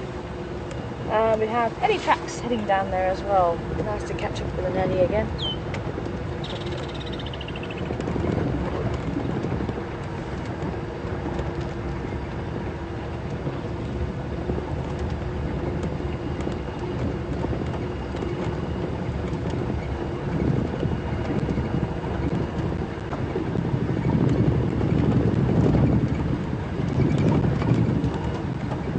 Considering all the commotion, those buffalo look pretty well settled in. There's one hippo.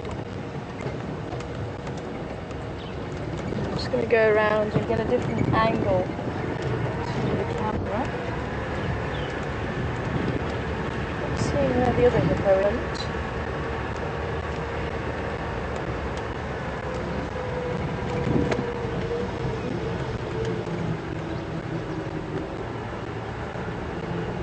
Ow! The fire's been very irritating this morning.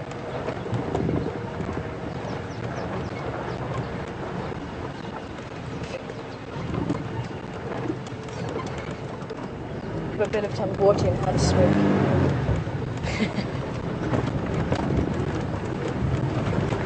Or some datura, thorny apple, also a good insect repellent.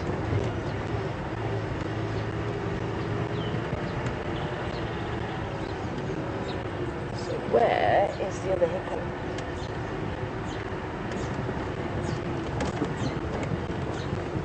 Ah, there he is. Oh, yeah, they're still pretty close.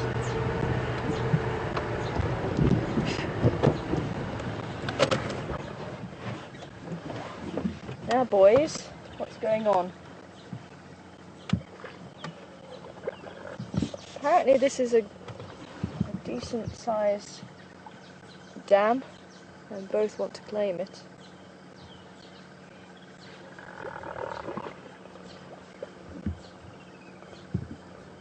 It looks like that individual with his head under the water is still trying to challenge.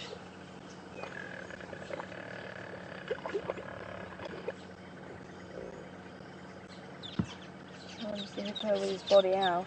You can hear him blowing bubbles and almost sounding like it's a creaking door. That.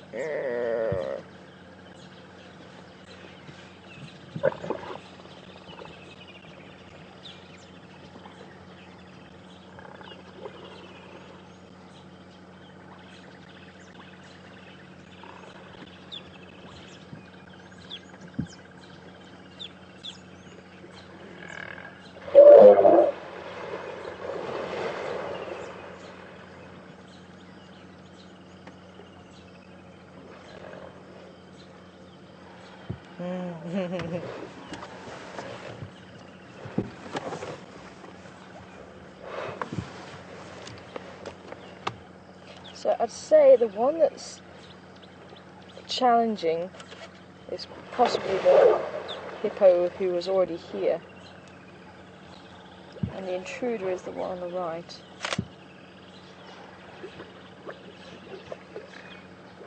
But he is really not happy.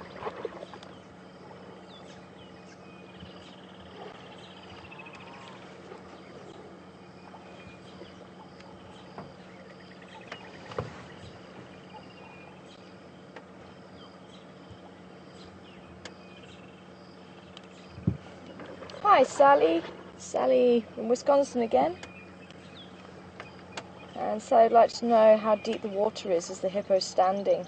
And it is. The water level, it has dropped since I last saw it, but again, it could be that it's deeper in other places where it wasn't as deep before. But yeah, this hippo is going to be standing.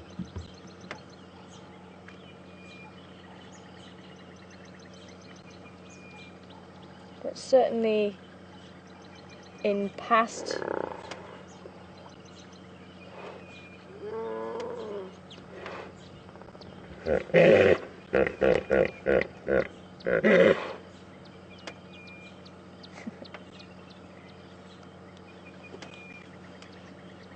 asserting his claim as well by the looks of it. But certainly in past summers the water level has been much higher.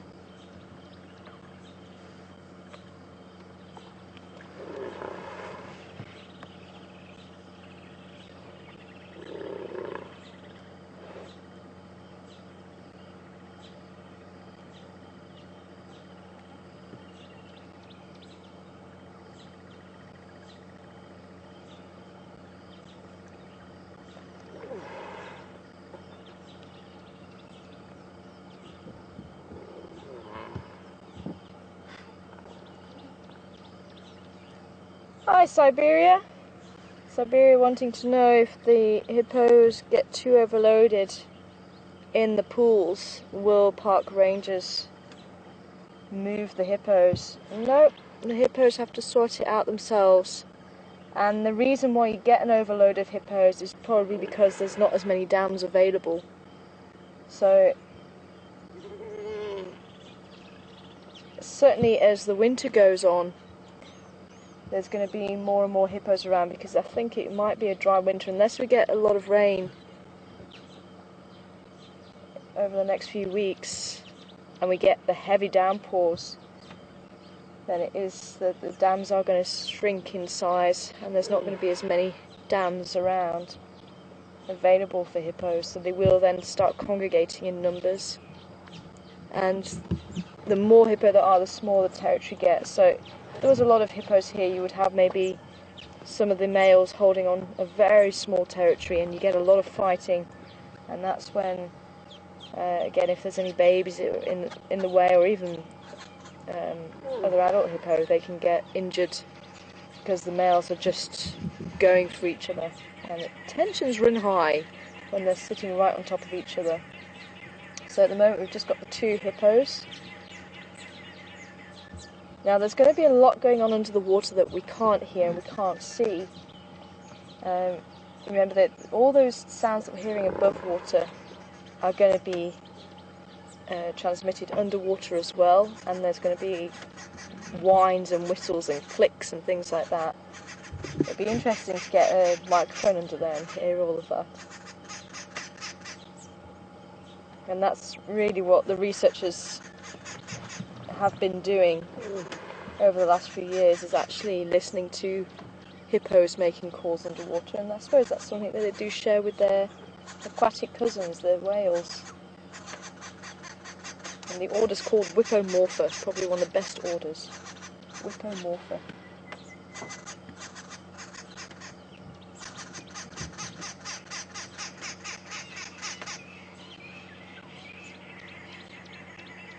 So there's a lot being said under the water now.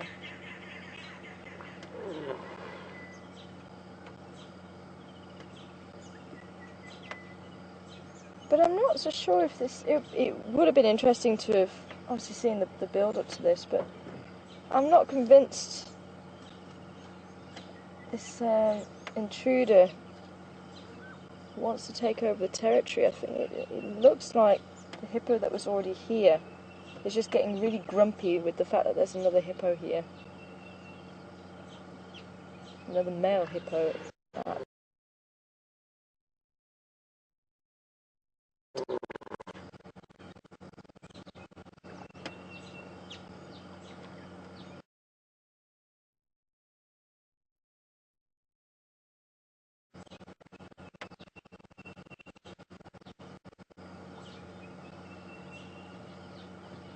Because it doesn't look like the intruder's actually doing the challenging. That's if we've got it the right way round, but as I say, it's... From what I'm seeing, that's what I'm thinking.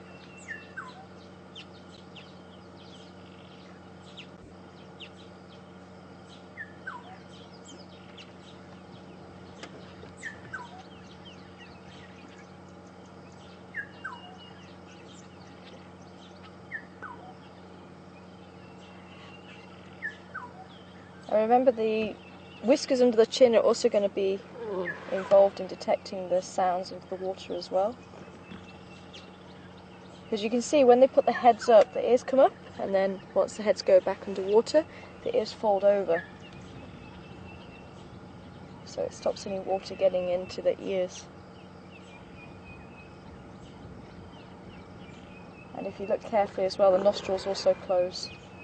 You can see all those spikes on the chin, and they're all around the nose, all the bristles of hair. Excuse me.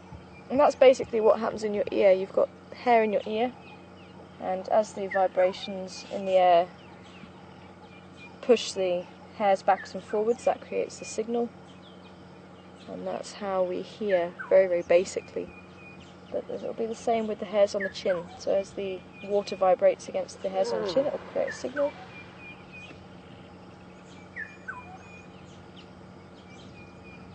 So that's how they can detect the sound underneath the water. They'll still be able to hear with the ears as well, but the chin will also help.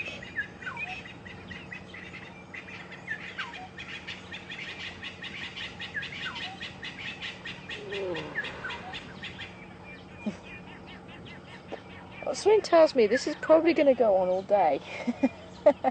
You might get a few rounds of showing teeth, and that's again another sign of showing dominance, is yawning and showing off the teeth, showing how big the teeth are. And if they really mean business, this could become quite a bloody battle.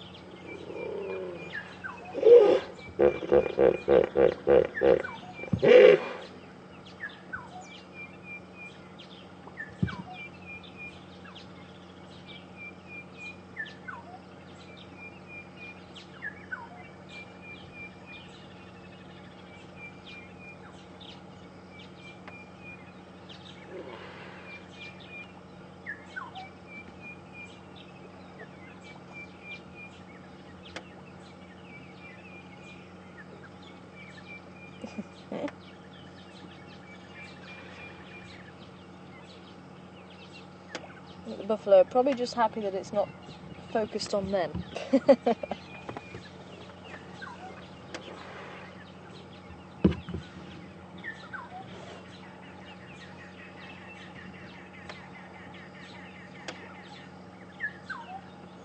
As I say, if you want to carry on watching the hippos,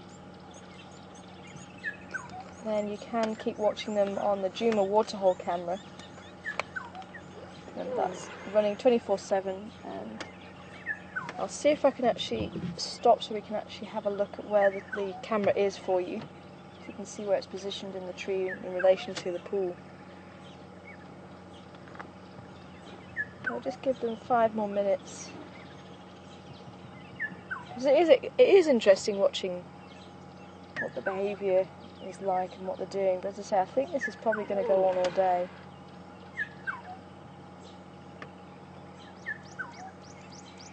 It just, from what I can see, I think it is just the intruder just stopping over.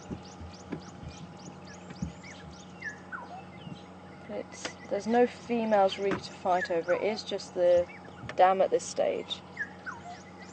So it's not as aggressive as what it can get. It's more just moaning at each other, I think.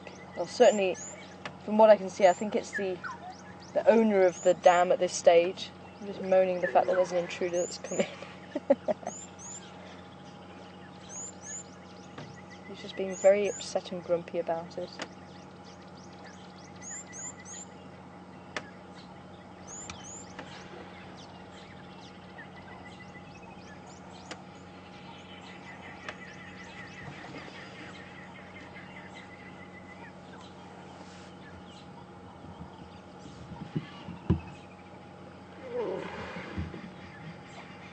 You can see even the male, who we're not seeing the body out of the water, he's not making as much in the way of whines and bubbles and things like that now. I think they might just be settling down for a bit.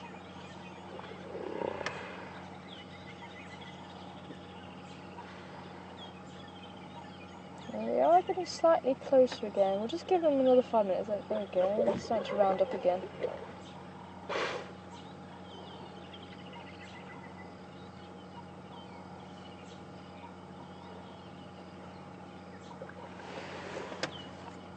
Sorry, where was Linda from?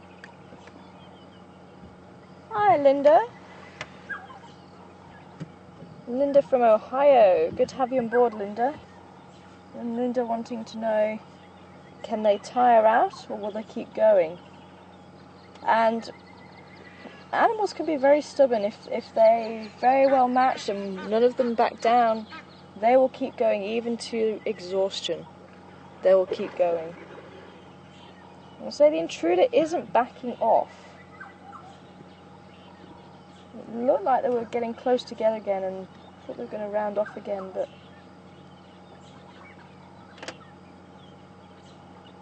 so they're just slowly winding each other up each time.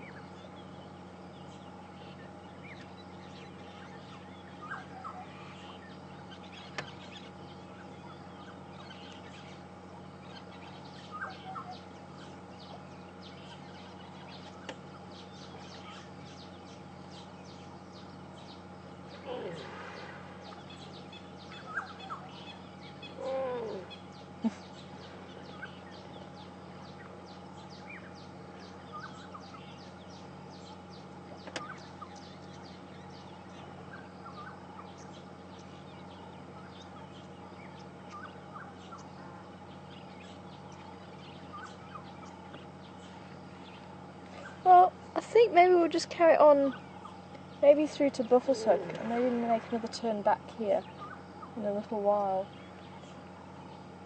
As I say, I do think this is going to go on all day. You might see another couple of rounds every so often when one of them gets too close. But certainly keep a check on what's going on the waterhole camera. At least we've got eyes. Oh, we're going to have another go. He's squaring off again.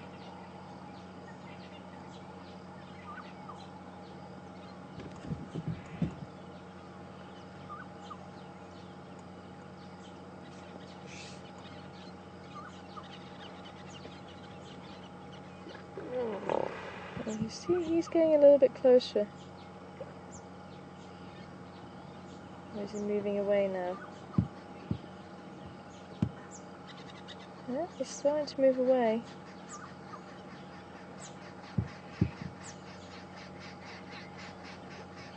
Maybe a truce has been called.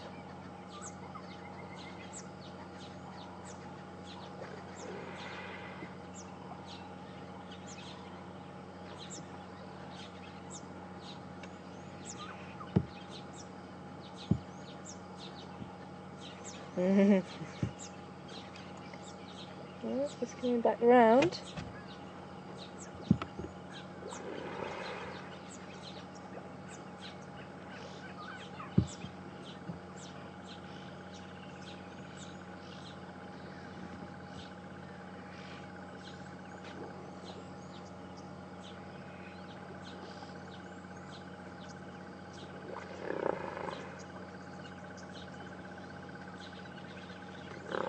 Hi, Marsha from Kentucky. Marsha wanting to know if it was a female rather than a male, what would the resident hippo do? Probably won't be as aggressive as what he is being to this individual, that's for sure. There's a terrapin just in the water's edge. You can just about see his head poking up. Can you see it? Just to the right. It's almost like he's just watching what's going on. Watching the action. There he is. I won't get involved, buddy. Don't even try and sit on the hippo's back at this stage. But yeah, a female hippo is likely to be more welcomed.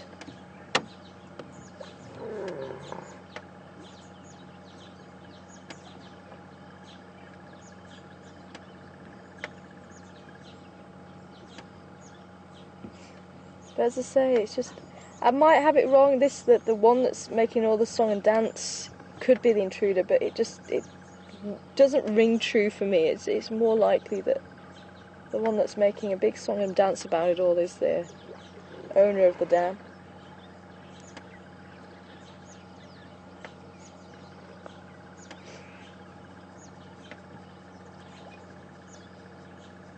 As I say, we're not really seeing any aggression from the hippo on the left now. He's just coming around the back of the other hippo. But he's certainly not backing off either. It looks like he's getting a bit closer to him again.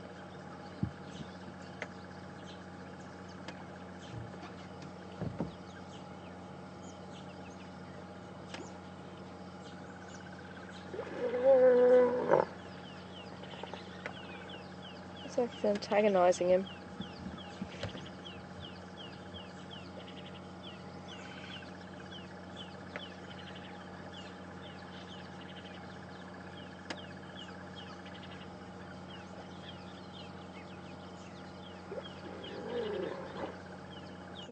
He's getting more agitated again. He's starting to blow bubbles again a lot more and making those creaking door sounds.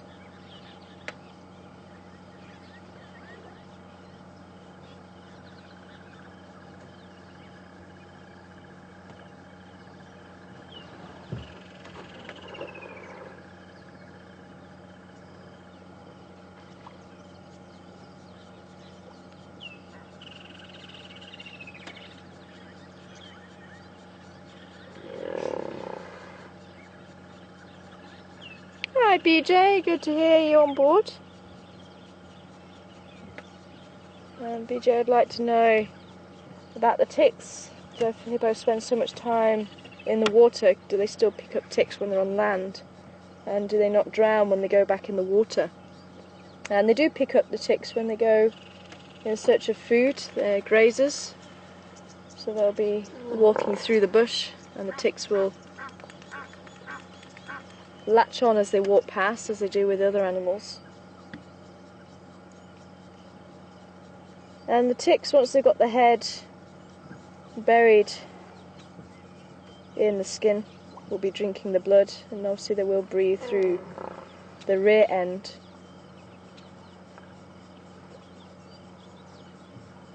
But as far as them drowning goes, I don't know, because you do tend to, one of the old wives' tales is to actually put butter over the top of the tick to try and suffocate it, but I've never known it to work. But as I say, the terrapins will actually help to take the ticks off, so once the hippos settle, the terrapins will take ticks and other parasites off their body.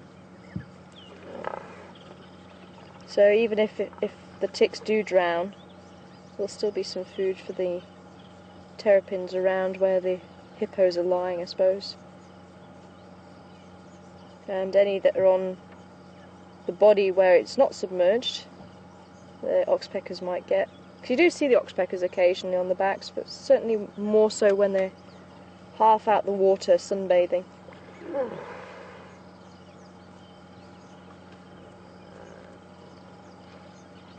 You see, this one is getting closer again. I think we'll see if we get one more round out of them before we move on. But we'll see, we'll give them another 5 minutes or so.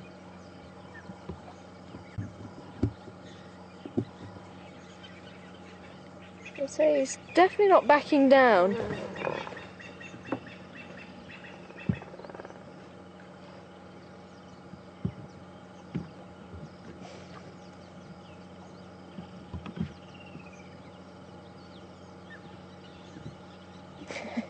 It is almost like this terrapin is just watching what these two are doing.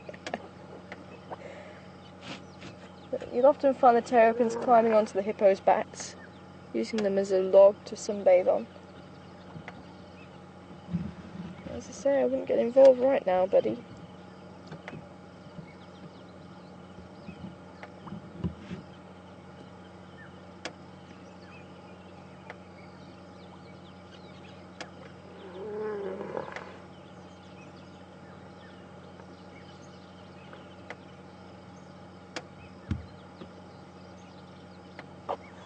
Is he moving closer, or Is he moving away?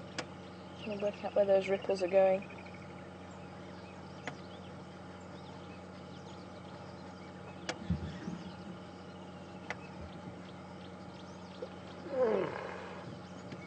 Yeah, looks like he is still facing him.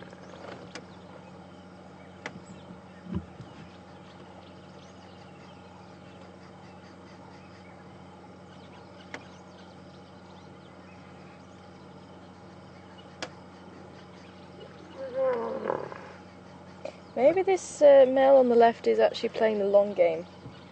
Just letting the... Oh, there we go.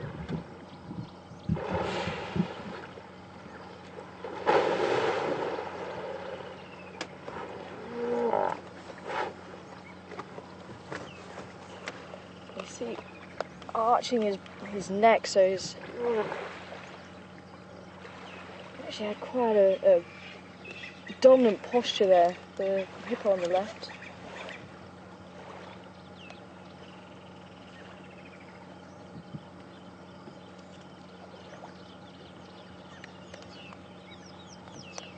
I was wondering, maybe the one on the right is slightly younger and he's one on the left a little bit older and maybe been in a few more battles, and just letting the younger one waste energy by displaying.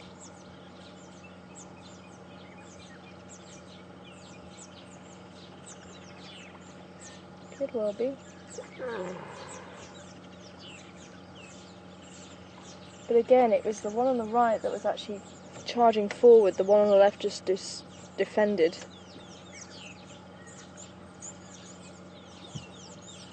But we haven't seen any charge from the one on the left. It's all the defence.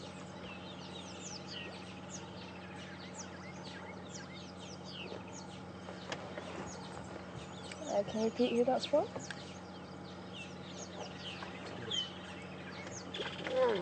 Hi Tina, welcome on board. Tina wanting to know where the hippo cows are at this stage. They're probably in other dams at this moment in time. Much realisation. Oh, there's something else there. Let's say we're going to head through to Buffelshoek Dam. Let's see if there's any movement around there. And it could be that's where they are. There's a lot of other big dams around, so they could be in those big dams. I say, with the lack of females, I am just amazed that this one's so grumpy. But, as I say, where there is quite a number of dams, females do tend to have one dam to themselves.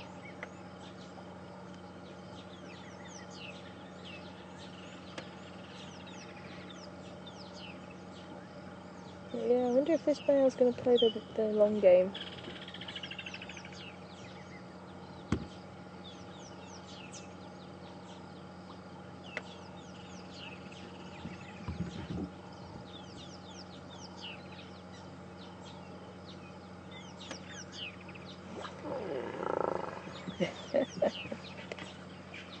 Okay, well let's leave them to it. As I say, I think they are going to be at it all day. No doubt as soon as we drive off they'll have another go. But you can carry on watching their escapades on the Djuma waterhole camera. It's going down once more.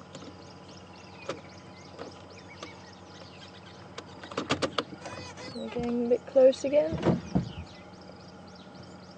So just keep a check on the Djuma waterhole camera. It is there 24/7.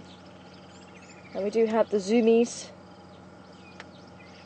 who take shifts watching the waterhole camera wherever they are in the world.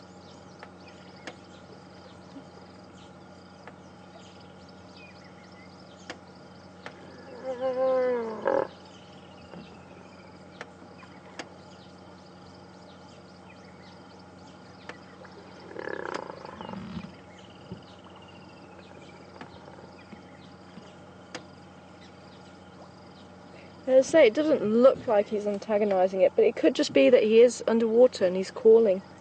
We're just not hearing it.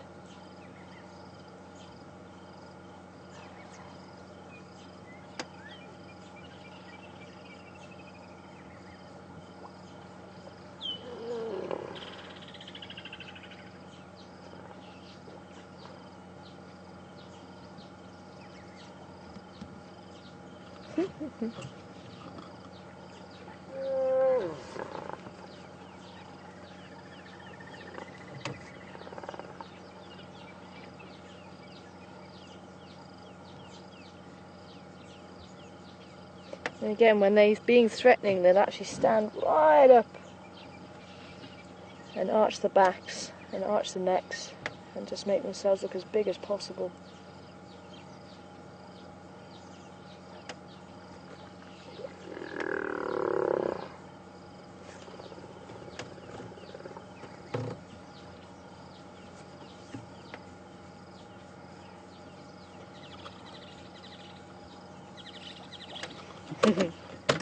Okay.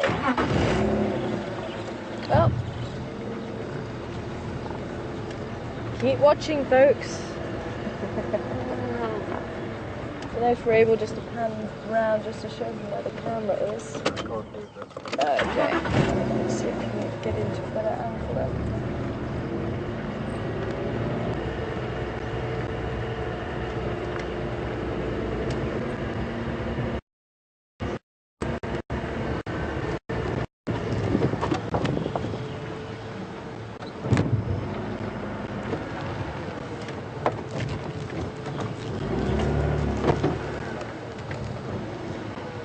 Am I on the back there? Sorry? Fine. There we go. Can you still see, the camera? So the camera in the tree, that's where the camera is placed, just to give you an idea of where the camera is in relation to the waterhole. So the hippos are in the prime spot, so if you do want to carry on watching what the hippos are up to, and the Djuma waterhole camera, you can certainly carry on watching them. And as I say, I think they're going to be going through a few rounds throughout the day.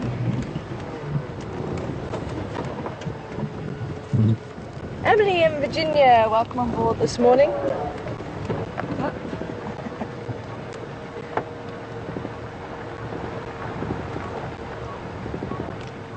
wonder if we can get around here. Just see if we can get a different angle. Go through the overflow. There we go. Virginia and Emily, I do have an insect book. I do have a lot of different books on all aspects of the bush.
So yeah, so I do have quite a number of books, and unfortunately most of my library is actually back where I'm doing my research.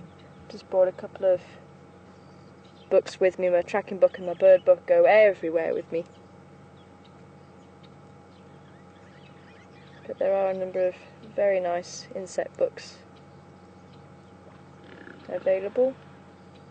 But if you're actually wanting to get yourself some, then if you go onto any of the websites and just put South African field guides in, quite often they'll bring up field guides to grasses, insects, birds, all of that sort of thing, so you can see what's actually on offer.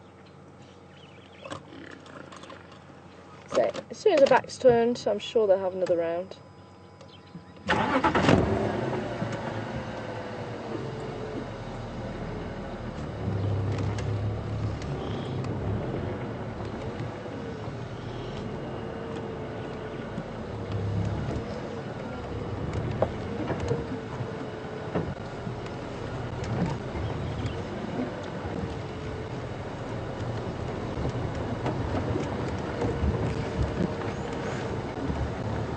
Hi dear, from Miami, welcome on board this morning. So dear just asking about how the hippos organise themselves, because on other documentaries I've seen a lot of hippos all together. And as I was saying, as hippos start joining bodies of water, the males, because they have to be in water to protect their skin, the males just have to get on. And there'll be a lot of pushing and shoving and fighting to sort themselves out, but they'll then settle down, and the more hippos there are, the smaller the patch of water they will hold actually is. And they say they just have to sort themselves out. So they have quite a luxury in the fact that there's not too many male hippos, and there's quite a lot of water around by the looks of it in this area.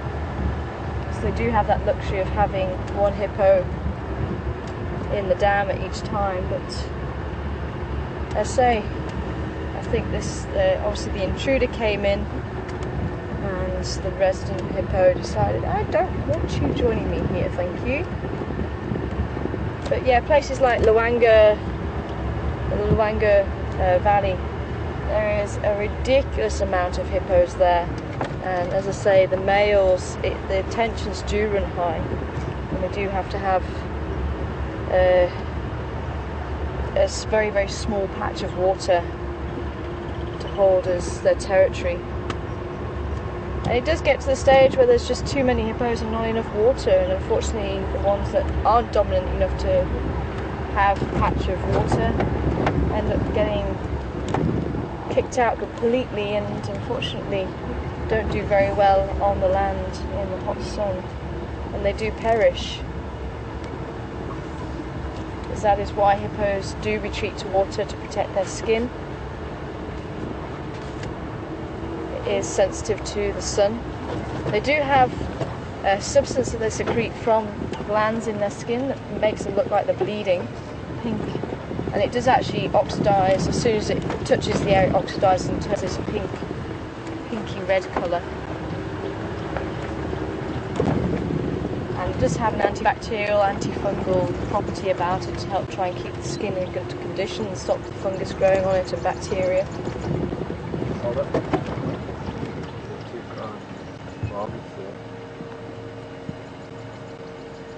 Are you seeing it? Oh, nice. Oh, just I was looking too high up. Very cool. Crested barbets. Nice spot.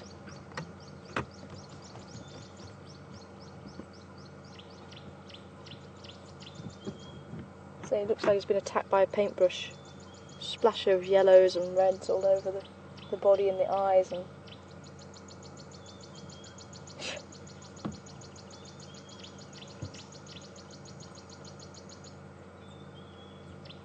And when he's excited, he does have a black crest that will raise on top of his head.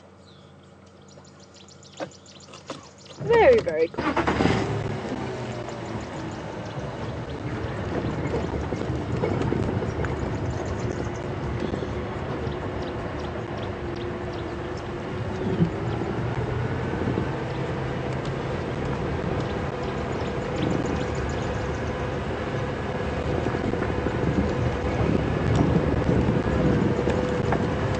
Still looking out for a quarry. I really thought I was going to find one yesterday. Maybe as we head towards Wilkinson Dam we'll find one. I can show you how to make a toothbrush before I go. Ah, there we go. There's one, and there's one in front of me, just as I'm saying it. Perfect.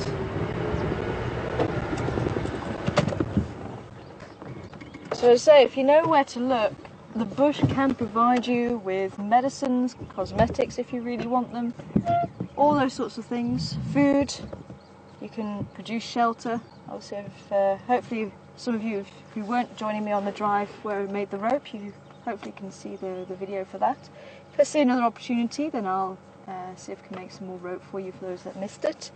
But as I say, that one you do have to use the inner bark of a tree, so I like to make sure that I'm using a tree that's been attacked by elephants already, so we're not causing damage, unnecessary damage to a tree.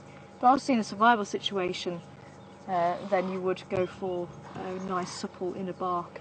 But this is the guari bush, and this is magic guari. There are a number of species of guari, but each one you can use to make a toothbrush. I'm just going to grab a branch so I can show you how to do this.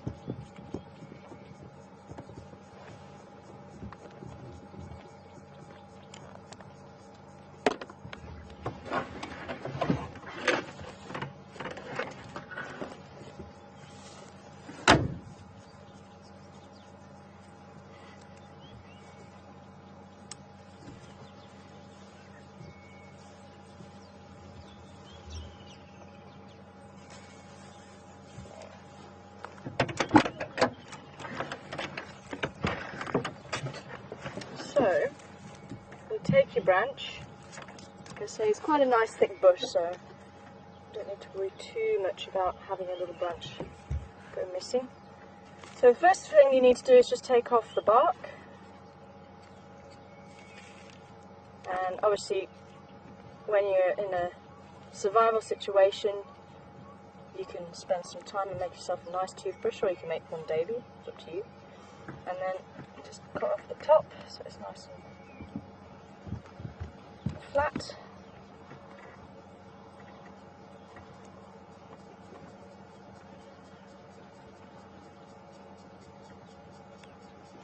So there you go, you can see it's nice and flat there. And then all you do is just start prising apart the fibres, because it's a very fibrous bush. And you start prising apart, and you can start to see it's starting to form a little brush head. I'll say all the guaris do this. We've got the common guari as well,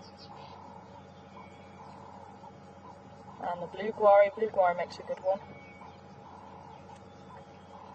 There you go, you can start to see there's a bit of a brush there. And then you can actually make it a little bit more supple. Wiping on it.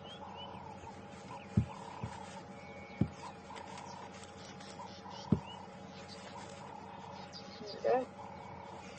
And as I say, you make yourself a bush toothbrush. You can use that. And it does have some antibacterial properties about it as well. So as far as the dental side of things goes, it's a pretty good bush to use as a toothbrush. Doesn't really taste of much either.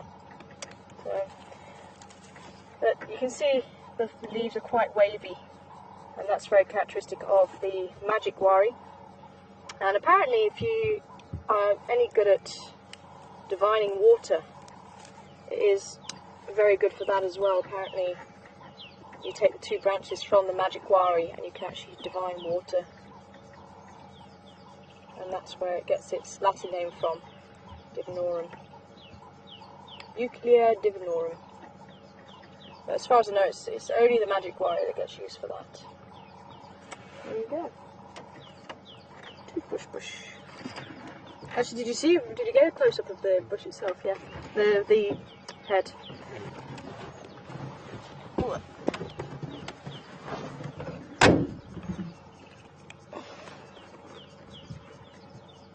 And say if you want to get some toothpaste as well, you can use the leadwood. If you find some old leadwood,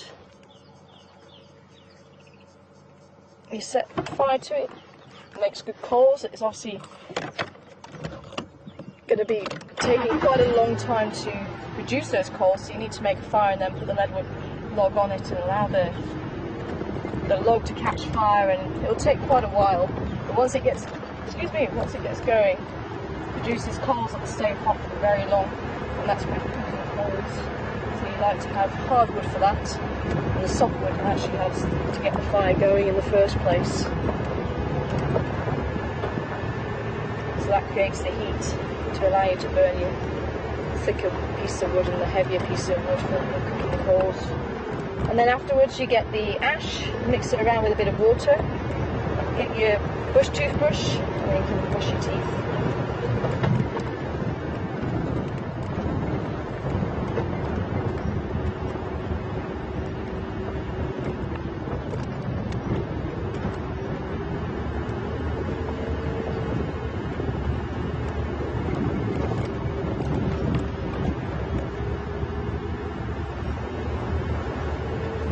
And Virginia and Emily would like to know a little bit more about the blue guari. The blue guari, the leaf actually does have a grey-blue colour. We don't really get it around here, but there's a lot of it where I am doing my research, and usually around, warthogs up ahead. You know, I'm just going to stop saying the names. It's as soon as I say warthog, they run. And I bet no one saw them again. I'm not just seeing them, I promise you, they are actually there. The phantom warthogs. So we do get the blue guari. So you can make the toothbrushes with that as well. But the seeds from the blue guari, and I think it's the blue guari in particular, I do remember one of my colleagues saying the blue guari in particular, but I don't know if it's because that was the guari we found most common around the reserve. But they'll take the seeds, the Sapega people take the seeds and actually make a beer from it, or brew from it, an alcoholic beverage.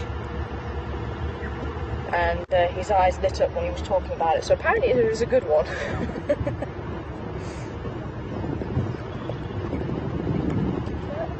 Warthogs have gone.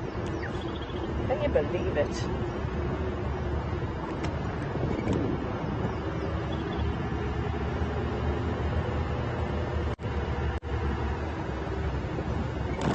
Euclea crispa, if you want to look up the blue guari, that's its Latin name. Euclea crispa. EU clear.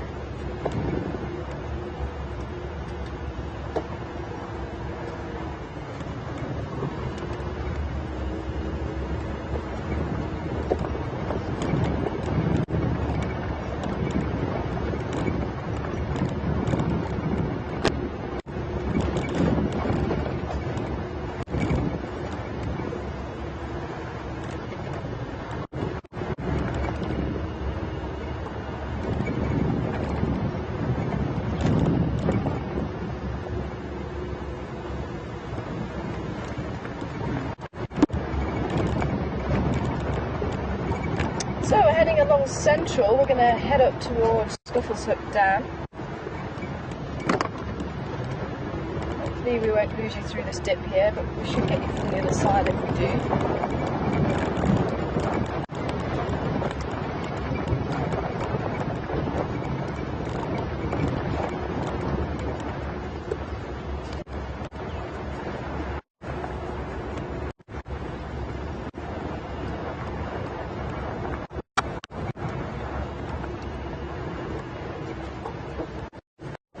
This was the last place we saw Whitecloth and her son. Whitecloth being one of the leopards. We didn't tend to see her around here very often in this patch, but I say we do pass through each other's territories every so often.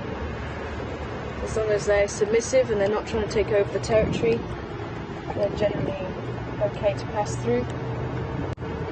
Buckle her son, the ghost.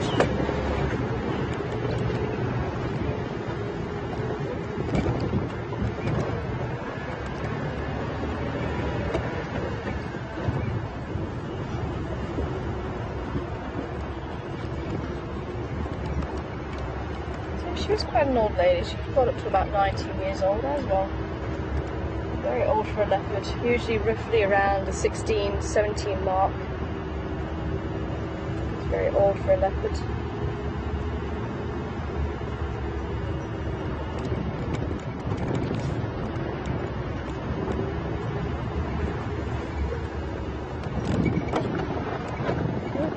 tracks up and down here as well. They've been very busy. Very, very busy. Ah, I think I saw a giraffe. I thought I was seeing things. Just like this.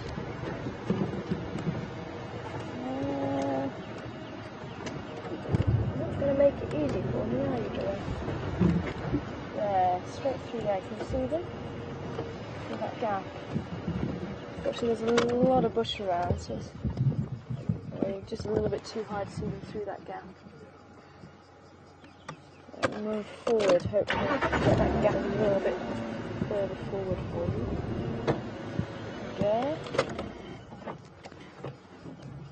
So there's a couple of giraffe there. And it looks like there's a male and female. It looks like there's a female on the right, and looks like there's a male on the left. Actually, yes, he is.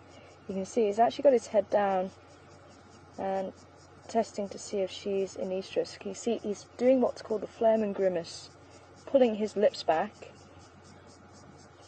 and what was dribbling out of his mouth, believe it or not, would have been her urine. So giraffes don't just test when the female's urinated on the ground. They go one step further and they actually take the urine in the mouth, swill it around, which is what he's doing now, and try and get a good idea of whether she's in estrus or not. The receptor cells are just above the gums in the mouth, and that's why they curl their lips back, to expose those receptor cells so they can get as much chemical information as possible. And unfortunately for male giraffe, females aren't really that interested in mating. And even when, because if she's in estrus, he'll follow her and he'll kick her legs slightly, and that's to ask her to go into a position called lordosis. And lordosis just means that she squats ever so slightly, and that just helps him to mount her a little bit easier, because it's awkward. I mean, giraffes have got long legs to deal with and obviously long necks, so it is awkward. So she has to just drop slightly to allow him to mount her. But even then, when he's actually on top of her, she might decide, oh, there's a nice bush that looks very delicious over there, and just walks off, leaving the male to kind of try and find his feet after she just leaves.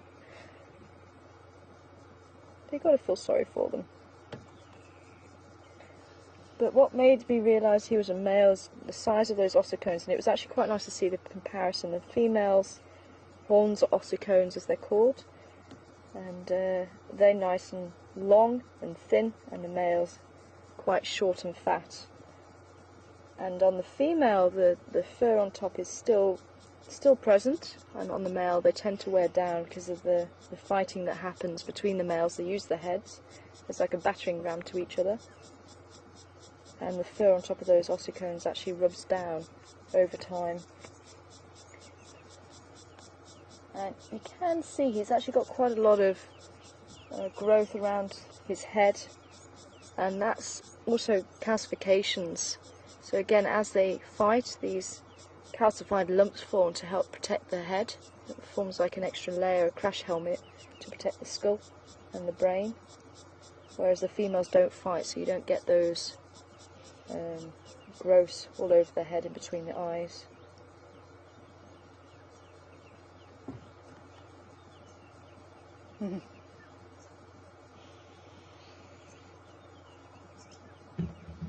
He's a beautiful boy.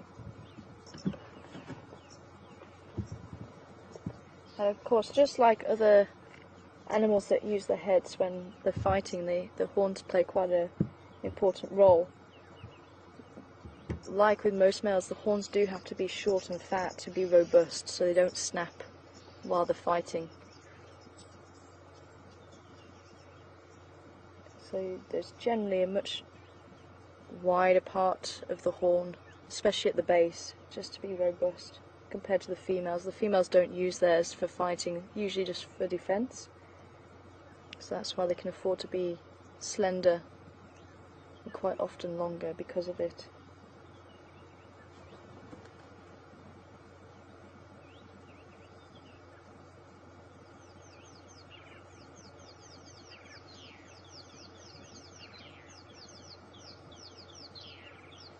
But I don't think she is an oestrus. He hasn't tried to follow her very closely now. It could be there's more giraffe around, but again, giraffes aren't always sociable. They can be on their own, they can be in a herd. It really depends on what they're like on the day.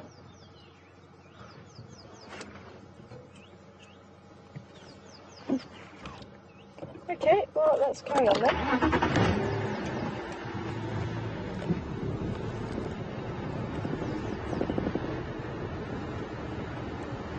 I see them slightly better through there. If I can actually turn around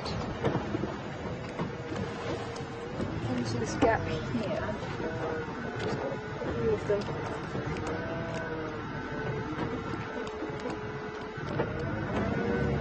Not any better? Not really. We're still having this bush to contend with.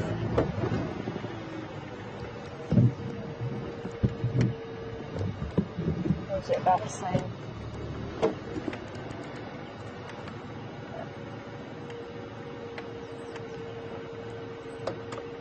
Yeah, about the same. A little bit better. You can see those ossicones I was saying, or talking about. Very little fur on those, the top of the horns there. And again, they are ruminants. The largest ruminant in South Africa, and on the planet actually. Males, you can get males reaching about 1.2 tons in weight. So again, you can see he's chewing the cud just like the buffalo were doing earlier.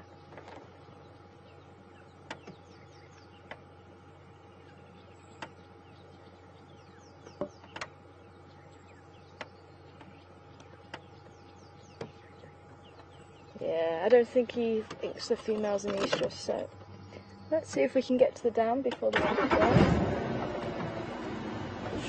Let's just check out what's going on that side.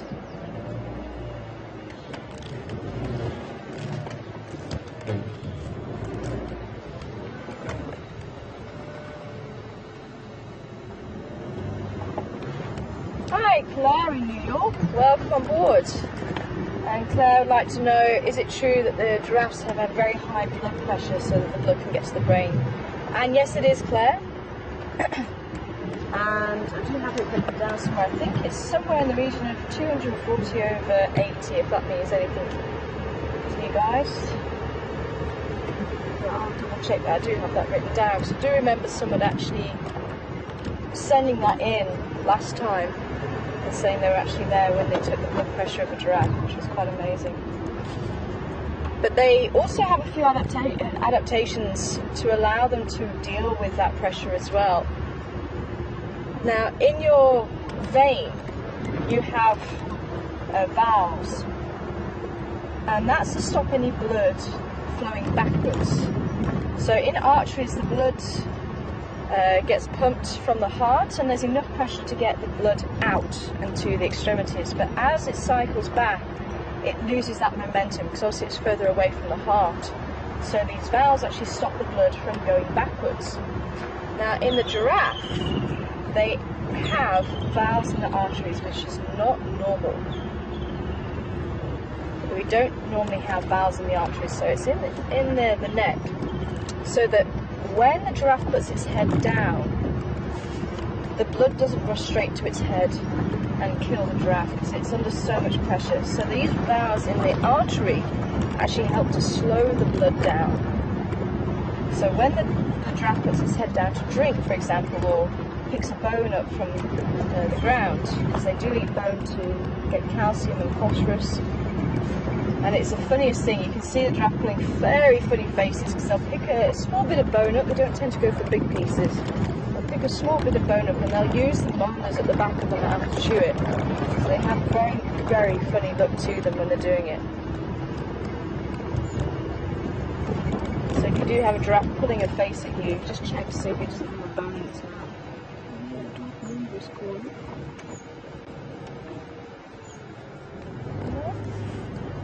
Definitely come out and play today. They also have what's called a rete mirabile, which is just in the base of the brain, and it's called wonderful net. That's how it translates. and it's the capillaries, so that's the tiny blood vessels. And this capillary network also helps to act like a sponge. So the blood actually reaches the brain, but then the sponge absorbs a lot of the blood before it gets into the brain. And again, that helps to reduce the pressure on the brain when the giraffe actually puts its head down. So very important for the survival of the giraffe, because without these adaptations, once the giraffe puts its head down, blood rushes straight to its head and it could die. So it is under so much pressure. The blood itself is, the heart itself is very large. It's about 12 kgs if I remember right, 12 kilos. So extremely large heart. And it needs to be to pump all the way up a 2-meter high neck to get to the head when it's standing up. And if you ever watch a giraffe putting its head down, you'll see it can't put its head down for too long. It'll always have to bring its head up and just let the blood settle again, and then they can put the head down, just again to reduce the amount of pressure on the brain.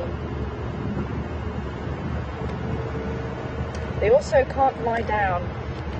When a giraffe sleeps, it'll sleep for very short periods at a time, maybe 6 to 12 minutes at a time, 5 to 6 times a night.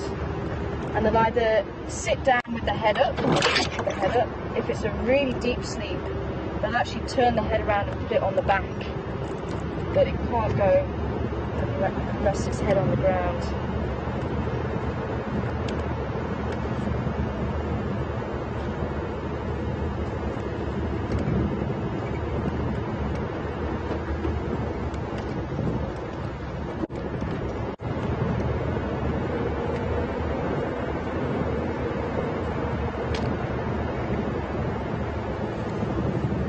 I'm Marsha from Kentucky again. Welcome once again. And Marsha would like to know if the giraffes and other ruminants, the buffalo, all have 4-chamber stomach. And yep, they do. That's what it means to be a ruminant. So whenever you hear that an animal is a ruminant, it has a 4-chamber stomach. So whether it's a domestic cow, a sheep, a goat, a giraffe, buffalo, an antelope, a deer, they're all ruminants, and they all have the 4-chambered stomach. The rumen holds the bacteria, and that's where all the food particles get sorted out. Then you have the reticulum. The reticulum passes it through to the omasum and abomasum, which are the two latter ends, the two latter chambers.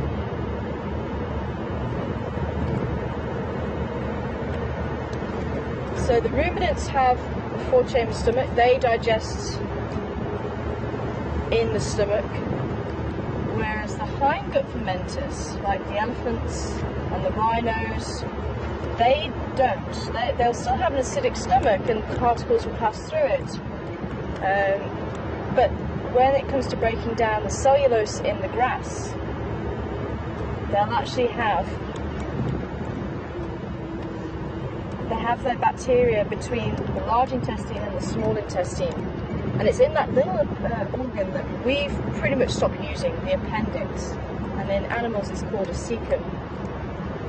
And the appendix or cecum is where the hindgut fermenters break down that vegetation. Same with the warthogs as well.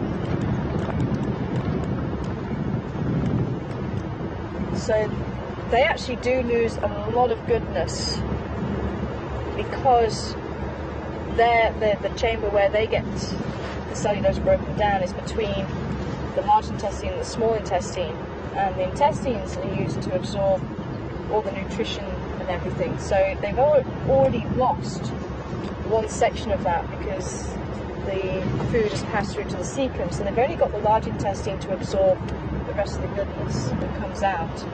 And that's why they do lose a lot of the goodness, whereas the ruminants, it all gets broken down by chewing or re-chewing. It gets broken down in the stomach, and then it passes through all the digestive system. It passes through both intestines, so as much goodness as they can get out of their food, they do. The benefit for having the high gut fermenters, because I'm sure you're saying, well, why doesn't every animal have that? The benefit is that the high gut fermenters can eat very poor quality food. They just need to eat in bulk. So that's why the high gut fermenters tend to be much larger. And the antelope is smaller, but they need good quality food. And that's why those animals can survive side by side. And when I say they go for different plants and things, they go for different parts of the plants and different species, depending on what type of digestive system you've got. And that's why you can tell from the dung also what they eat, what digestive system they have, all those wonderful things, how many toes they have, how many hooves they have. You can tell so much from dung.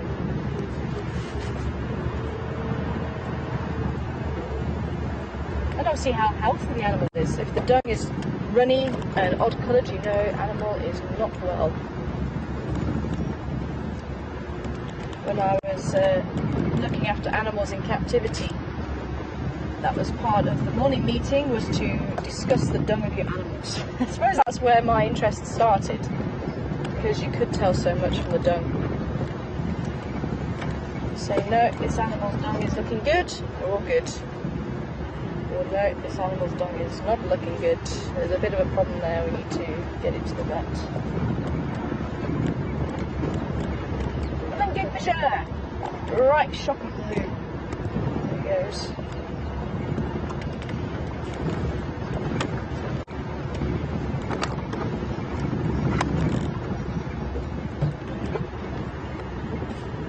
Sorry, how many?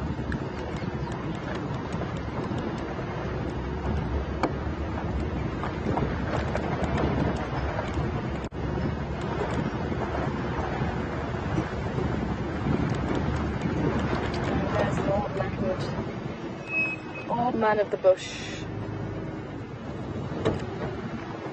Very elegant trees. Can stand for 1,000 years. And when they die, they can stand for 1,000 more. So what this tree might have seen, who only knows?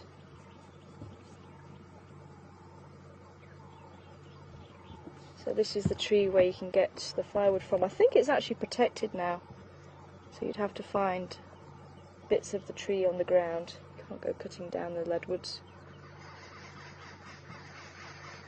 I think they are protected. And your last who sung it for the day or for the morning. Birds have just started calling. I'll just see if we can get a bit closer, maybe they'll call again. Questions at WildEarthTV, hashtag Safari Live, see if you guys can get it before we say goodbye.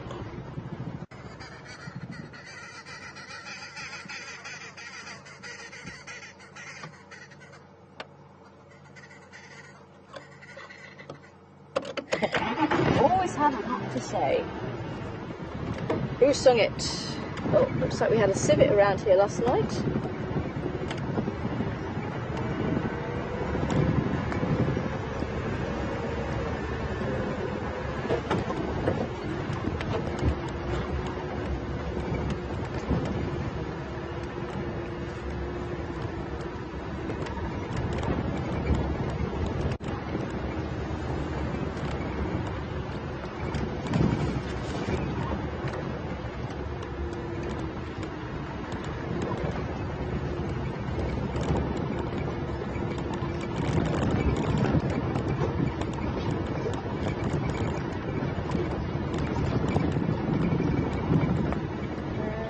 We have a hippo in the dam as well. We have 2 hippos. 2 hippos, or am I seeing things? Nope, it is 2 hippos. 3 hippos.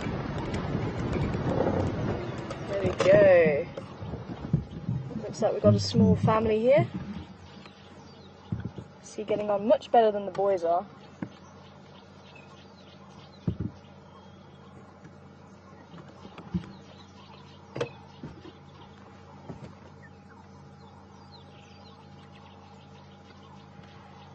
Well done to Virginia and Emily. Very quick off the mark. With the arrow-marked babblers. It was indeed the arrow-marked babblers. They were the birds that were calling.